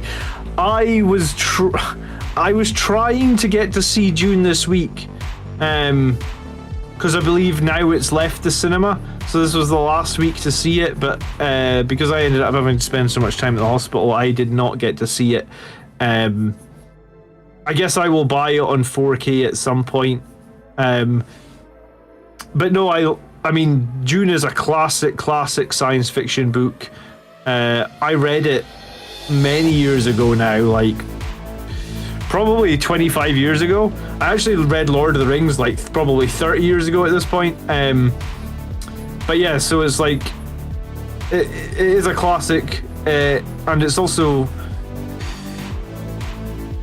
sometimes I think it's also very difficult for movies to live up to, like, when the books are so legendary or when the books are so good, it can sometimes be very difficult for the movies to live up to that, because your imagination is always going to produce something better than what they can produce on the screen, right?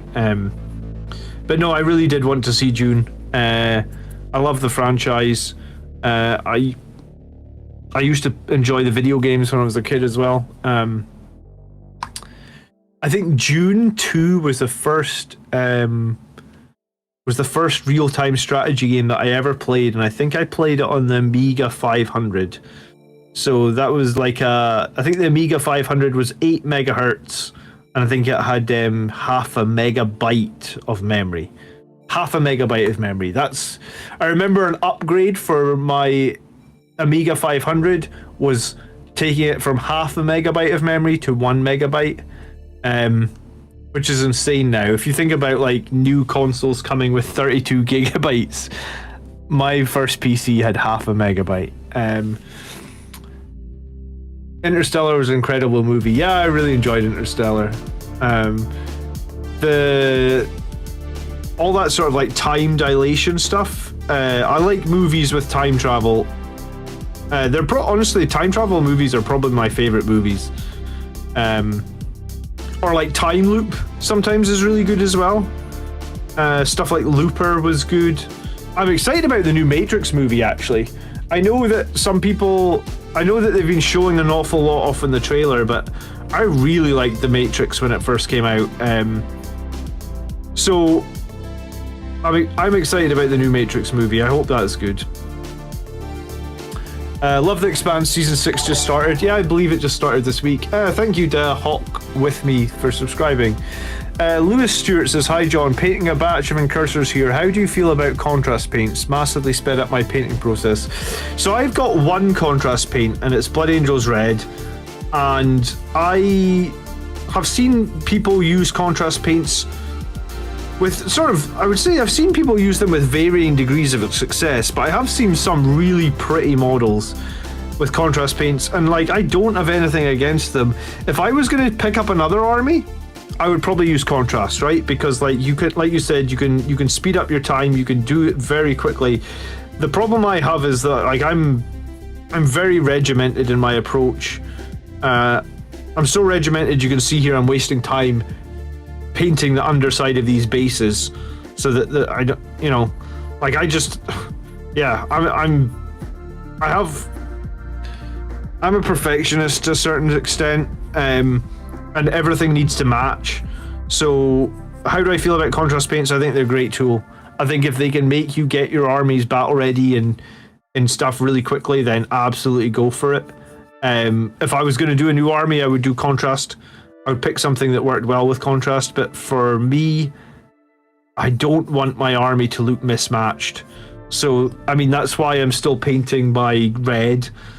Like, that's why I'm not using any of the modern techniques for red. I'm still using my technique from red from like the 90s, because that's what I started with, and that's what everything matches with.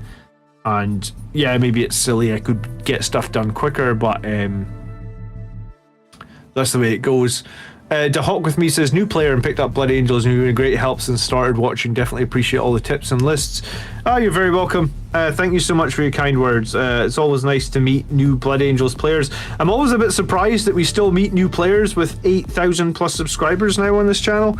I feel like I thought by now everybody that was possibly Blood Angels would have totally found the channel, but welcome. It's nice to meet new players, even 8,000 subscribers in. I saw the first Matrix in theaters, says Ryan Roberts. I saw the first Matrix. I'll enjoy Tenet. Oh, cool. Okay, then yeah, hopefully Tenet will be good then. Groundhog Day is a masterpiece. Groundhog Day has spawned so many movies, and Groundhog Day is a masterpiece. Yeah, I love that movie. I saw the first Matrix. It would have been the year it came out. And my family went on holiday to Florida, and this was back when planes had like tiny little televisions and the screens in front. So, and like the colors were all washed out, and honestly the screens were kind of crappy. Like really, like compared to any screen nowadays, they're just terrible.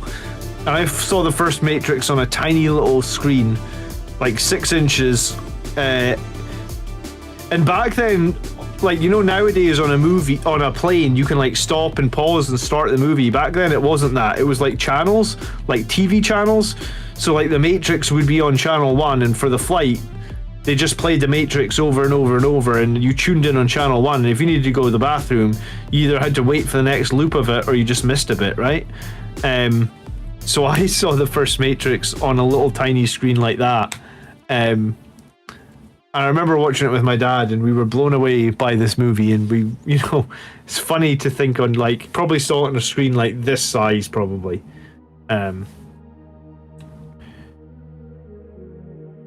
Put contrast through an airbrush and it can be life-changing, says Steve. Life-changing how? It's just quick to do. Back to the Future. Back to the Future is a great movie, isn't it?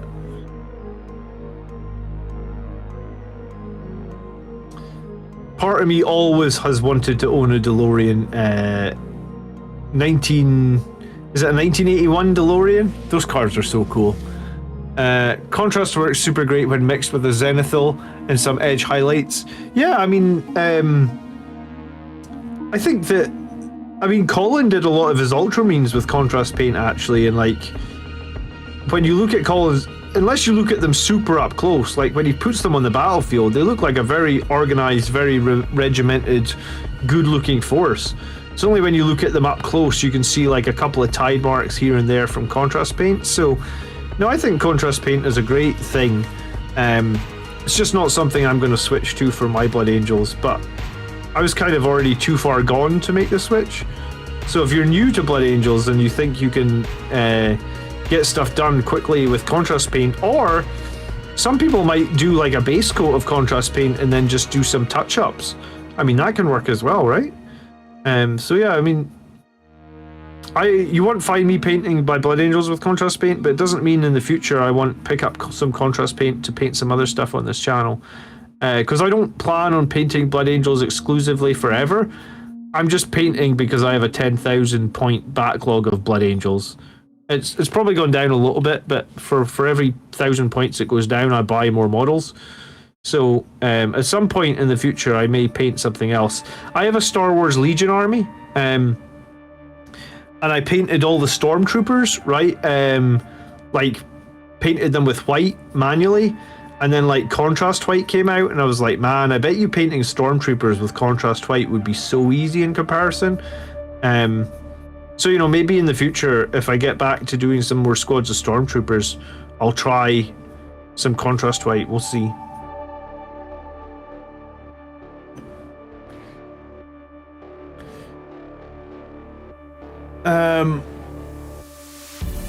I'm super critical of how bad contrast can look. I really don't like contrast as a technical paint for special effects. I guess it just comes down to how perfectionist or how battle ready you want your army to look, Rezio. Like, some people don't want to paint, or some people don't have a lot of time to paint. You know, like if you just want to play the game and you just need your army to be battle ready and you just want 3 colors on the models and just want them to look reasonably enough so that you can play and compete in tournaments, then I guess contrast is probably a great tool. You'd find how many posts in our Blood Angels are answered by Watch Blood Angels. He made a great video on this matter a few weeks ago. I have seen some people. I have seen some people on Reddit plug my channel a few times. If you are someone that has plugged my channel, like in a Facebook group or in a Reddit group, then I super appreciate it. Thank you, guys.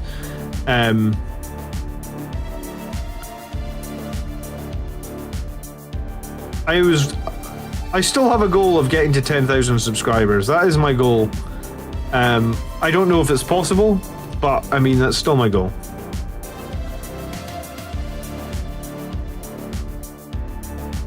I believe at 10,000 subscribers, YouTube opens a merchandise shop for you.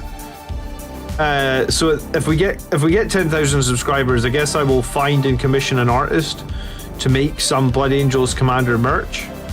And then if you want, you'll be able to wear a Blood Angels, buy and order a Blood Angels Commander t-shirt, I guess, or a hat or something. I don't know exactly what YouTube give you, but I believe it said 10,000 subscribers gives you access to like their merchandising plugin, or because there's a button in my YouTube backend that's like merch, and you click it and it's like you need 10,000 subscribers for this.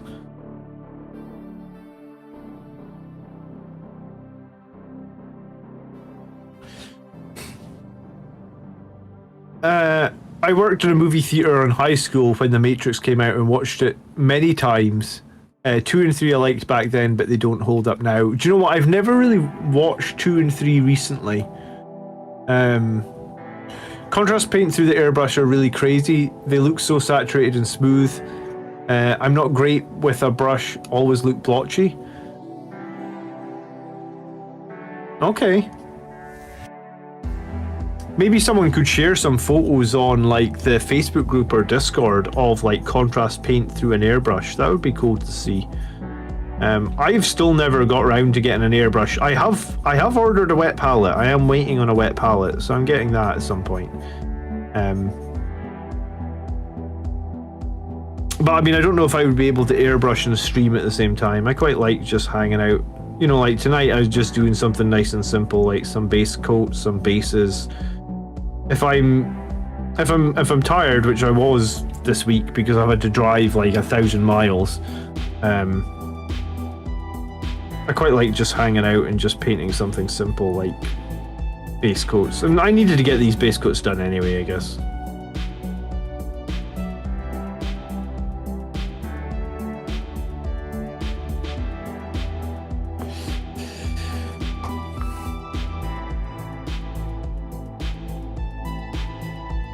I had to start college when The Matrix came out and was an art department. We all went nuts for it. Definitely saw it in the theater. Yeah, I mean, is anyone excited about the new Matrix then? Or is it just me? Because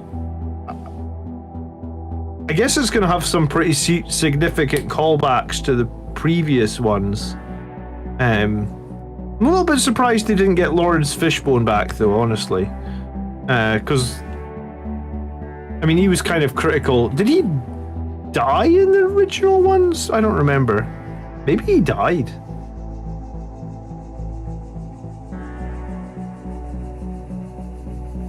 Really great at giving a super quick highlight and shadows. Essentially, if you zenithal beforehand, you can get some super crisp contrast like in 10 minutes. Yeah, I mean, that's the great thing about contrast paints, is the results and the time you spend on them is next to nothing compared to regular painting, right? And as long as you're not too critical of your own work, or you're not too critical and you know it's done in contrast, then I think it's a great tool to have. I know some people that bought like the whole set of contrast, or the whole, yeah, I guess I would call it the whole set, all the contrast colors, and have sort of switched to almost using them completely. I mean, I never catch up with my backlog of painting stuff. Like, I always have more stuff built, or I guess I always have more stuff built, or I always have more models than I can paint, it feels like. So maybe when I finish Blood Angels, if I make a switch to contrast and accept that the quality will be just a little bit different, not necessarily worse, just different, then I could actually get ahead and like be at a point where, like, when you buy some new models, you're ready to paint them. You don't be like, well, I could paint those guys in 6 months once I've done all this other shit, right?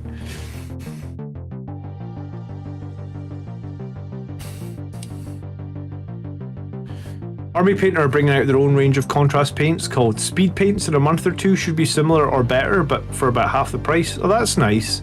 Nimmer says, been away for many years. Are the new larger models more enjoyable to paint? I remember frustration. I think the new Marines are a little bit more enjoyable to paint, Nimmer. I like painting Primaris Marines. You know, like a lot of people dislike Primaris Marines, I guess, because in some ways Games Workshop are trying to replace Firstborn Marines, I guess, with Primaris Marines, but like, I enjoy painting the Primaris Marines. They're only a little bit bigger, but it does make it a little bit easier. I think the results you get on the Primaris Marines are actually really good as well. So it's a tough one. I get why some people dislike the Primaris Marines, but it's just the way it is now. Primaris Marines are a thing. They're not going away, I don't think. So you kind of have to adapt. You have to learn to live with them, and yeah, I enjoy it. I enjoy it, fair enough, or I enjoy it enough, I guess.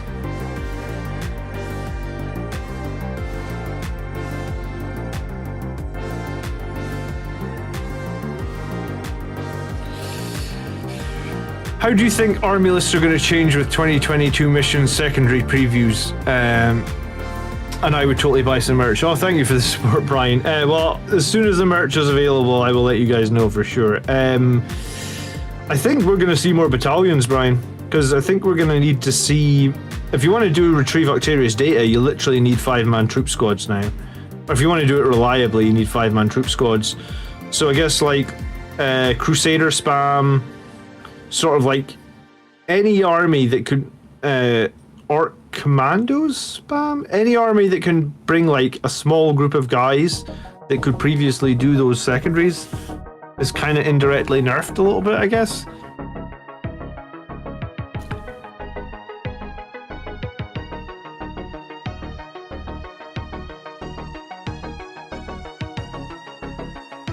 It would be cool if GW made a character be a reference to you, like a remembrancer, who's with the Blood Angels. If GW wanted to make a character for me, it would need to be a captain on a bike. That, I feel like I patented that character. That character is mine. Chapter Master on a bike. Maybe while Dante undergoes the Rubicon, someone else needs to step up and lead the chapter as chapter master, and it can be a Blood Angels character on a bike, captain on a bike, with a Infernal Pistol and a Thunder Hammer. No, I don't mean to be mean or anything, but I can't believe Discord Miniatures have 10k subscribers. It's not a competition on YouTube, man. If other people have 10,000 subscribers, you know, there's some channels that on YouTube, there's some channels that are really negative and have a lot, like, you can almost cause a lot of drama on YouTube and get a lot of subscribers just because you cause a lot of drama or whatnot. I've never tried to do that. I've always tried to be positive, and also try to be inclusive as well and try and help everybody. So that's, if you know, also raising like 2 kids into this world, and like there's a lot of bullshit happening in the world right now, you know. So like, if there's one thing that I want to do is to be inclusive and friendly and helpful. And I actually watch a few other people that sort of say the same thing. Like, you could, you know, like you could, I've seen channels that like make videos like, hey, Games Workshop sucks, 3D print these models or whatnot, and like they're really contentious topics and they get a lot of subscribers, but like I'm not gonna jump on something like that to try and get subscribers. If other people got the subscribers, good for them, man. It's fine. I'm not worried.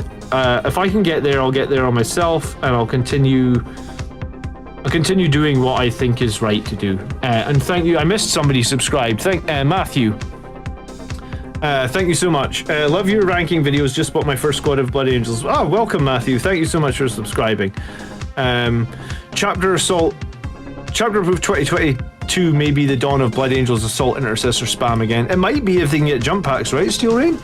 If they can get jump packs, are you gonna have to change your are you gonna have to change your meme, Steel Rain, to it needs more Assault Intercessors? What was your first squad of Blood Angels, Matthew?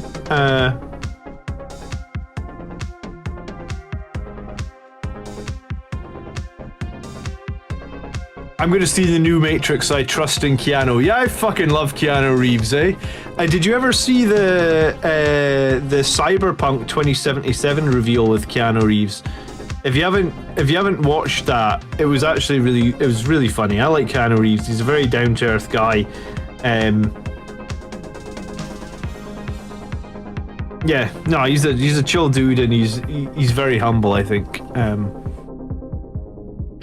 I'll get to what, 100. You've said 10,000 with a K after it, so that would be 10,000 with 3 more zeros on it. 100,000. Yeah, I will not get to 10 million subscribers to Hawk Time, but if I do get to 10 million subscribers, I'll say thank you to you. But yeah, that's not happening. But I appreciate the vote of confidence nonetheless.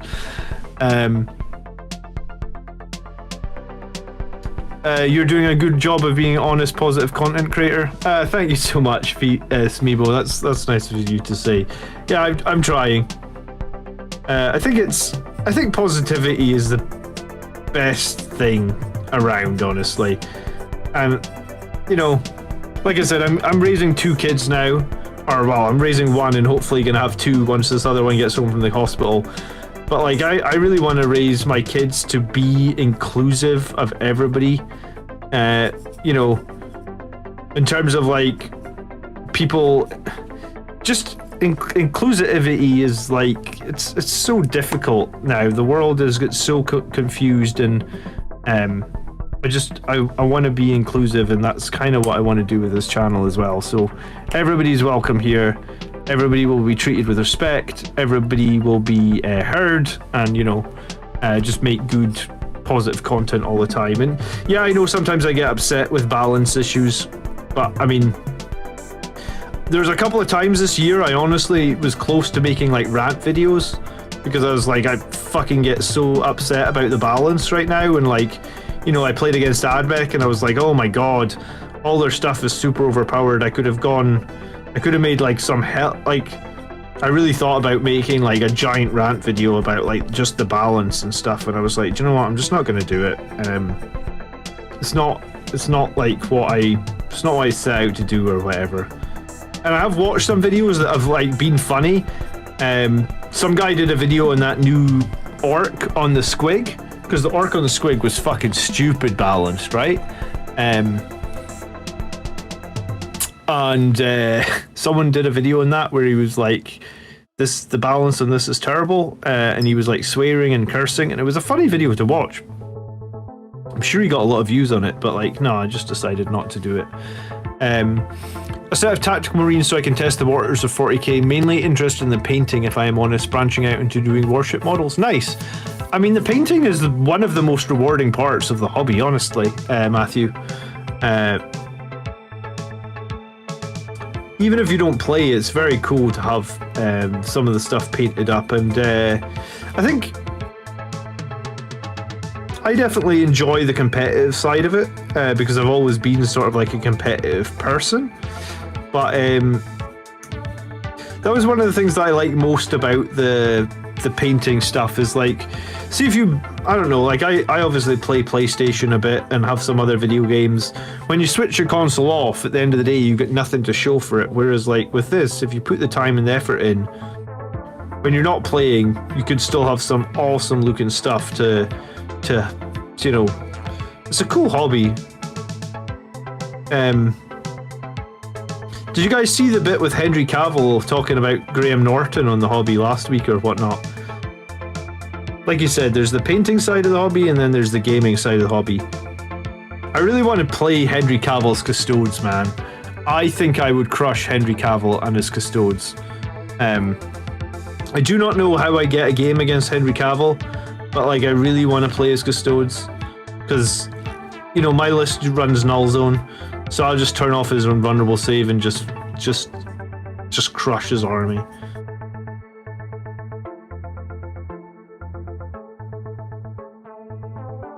I wonder if he runs like Telemons.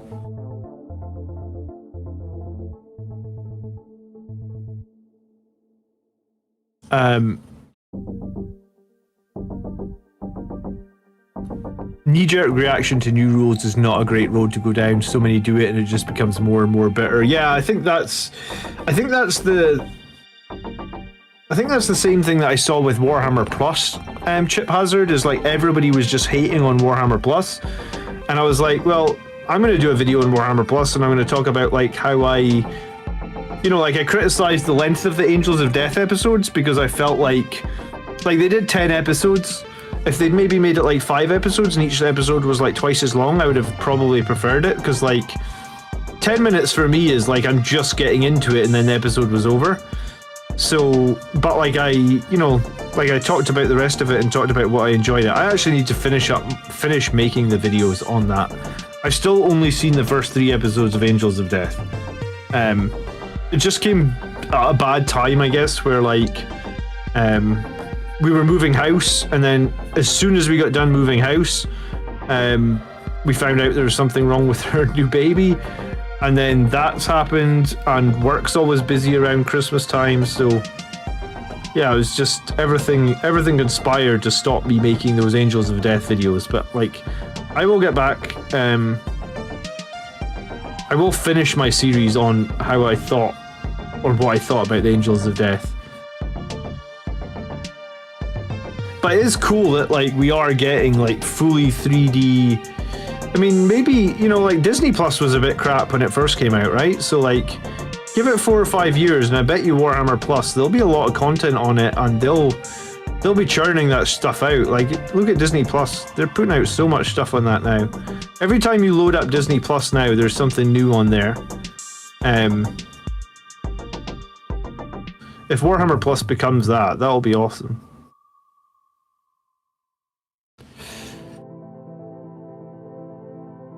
You can use your painted Warhammer models for a bunch of things aside from Warhammer. I've used a bunch of my models in both fantasy and sci-fi role-playing games as well. Yeah, that's very true.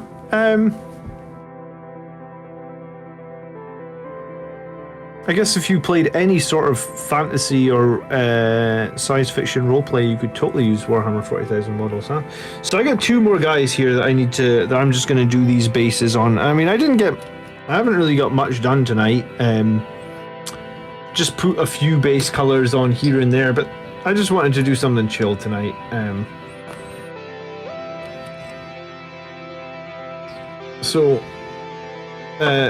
I am going to try and make a video on the Blood Angels GT winning list this week. That's going to be my focus for this week. So hopefully that video will be coming out like Friday, like my normal time on Friday.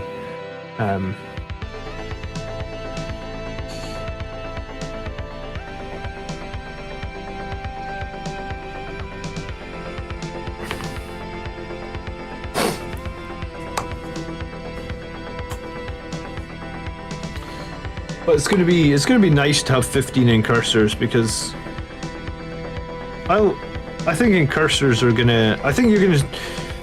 You were asking earlier what I think is going to change in 2022. I think we're going to see a lot more Blood Angels lists with 3 squads of incursors in it.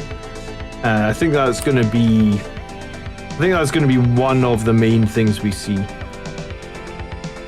Or maybe not 3. Maybe not always 3 squads of incursors. Let me say 3 squads of Phobos troops. Blood Angels won a GT. I missed that. I'm sure your Discord was all over it. So the guy that won the GT,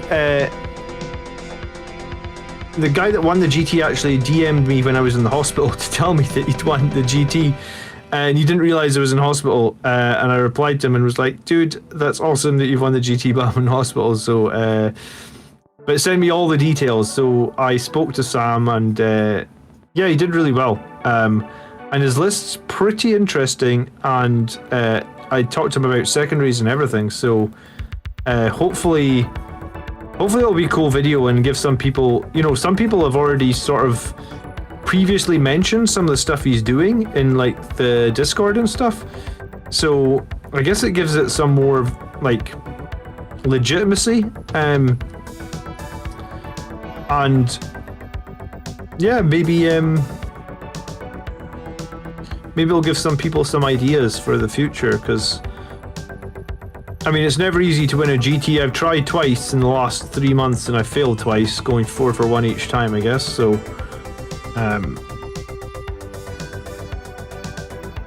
Sam's obviously done what I could not do. And I did ask him, I said to him, like, did I review your list on the stream before? And he was like, no, I don't think I sent it in. And I was like, okay, fair enough. So I guess we'll score it as we go through it. It should be an interesting video and should give some people... Yeah, it should give some people some food for thought, I guess.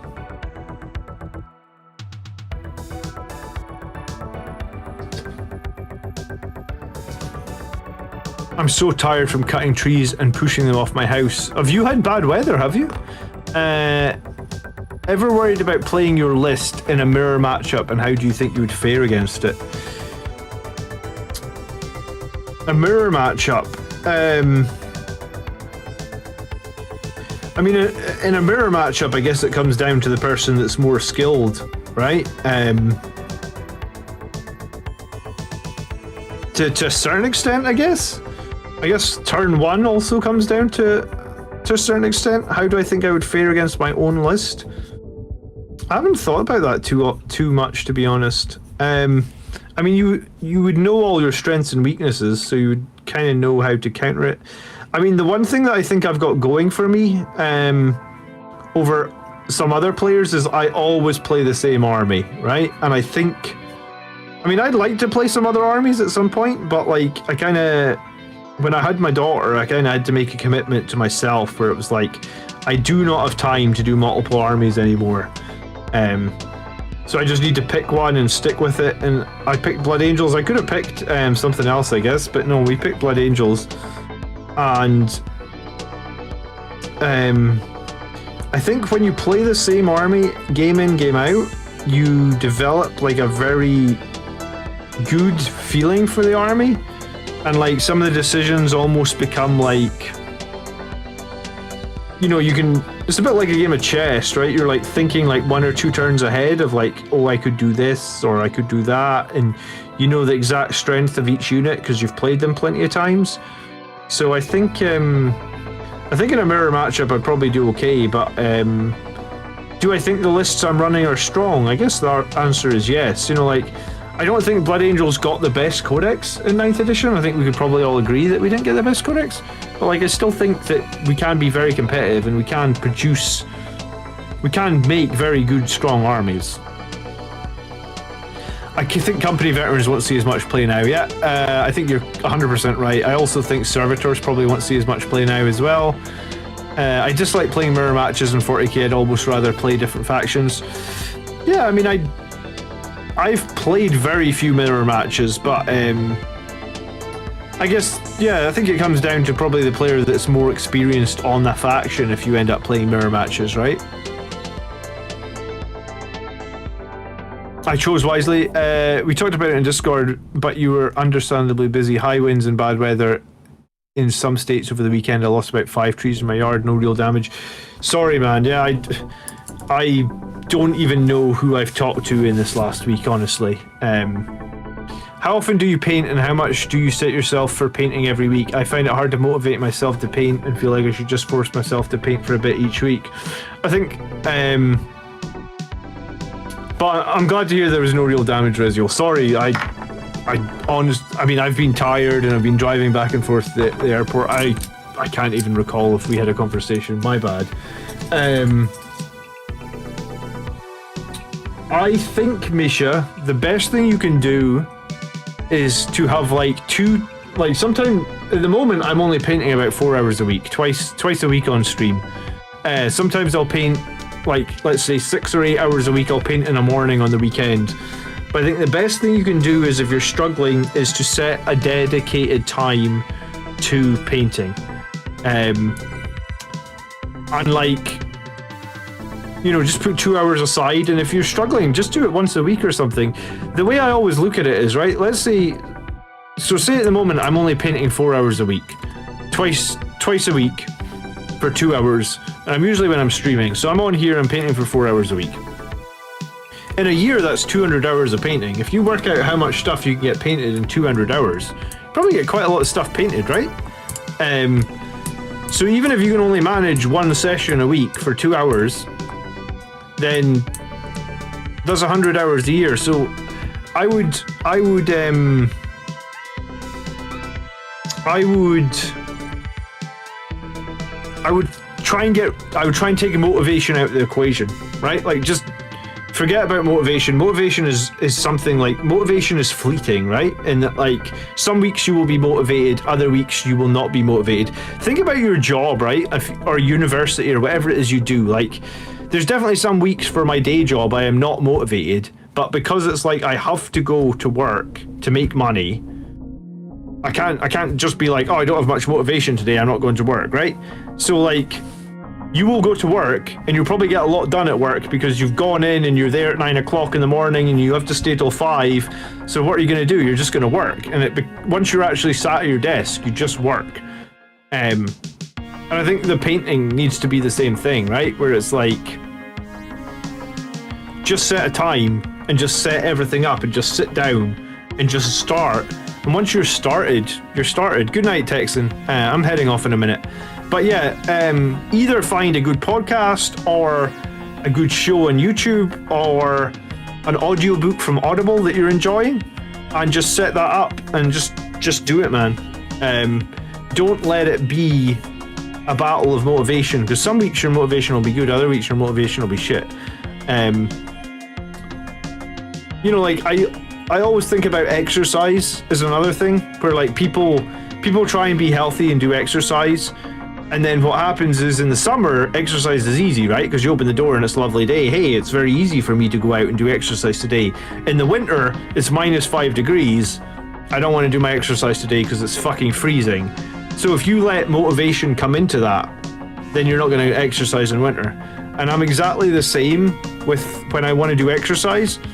So I just set myself a time every week that is the exercise time. And that means that it doesn't matter if the weather's lovely or the weather's shit. It's exercise time. You just do it. It's very much the Nike logo, isn't it? Just do it. So just set yourself a time and just do it. And honestly, the thing with painting is once you start, you might find yourself, you get into a groove. You might be really enjoying your audiobook and you want to listen to the next chapter. And then you might run over. You know, and that's how I would do it. Or that is how I would do it. That is how I do it. I don't let motivation influence it, because if I do, then I'll probably get nothing done.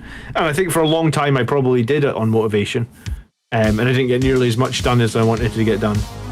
So okay, I'm going to take off. Thank you for watching, guys, tonight. I really appreciate you guys hanging out. I wasn't sure, since it is not normally a night that I stream, but yeah, cool. I'll try and be back with a couple of videos this week. But it will still be intermittent, and I don't know when my next live game will be, but I'll let you know as soon as I know, because I do want to get back onto the table pretty soon. It's just going to be difficult until my wife gets home from hospital. So have a great night, guys. Thanks again for watching, and thanks for all the nice messages about my family. I really appreciate all the support. So I'll see you guys later.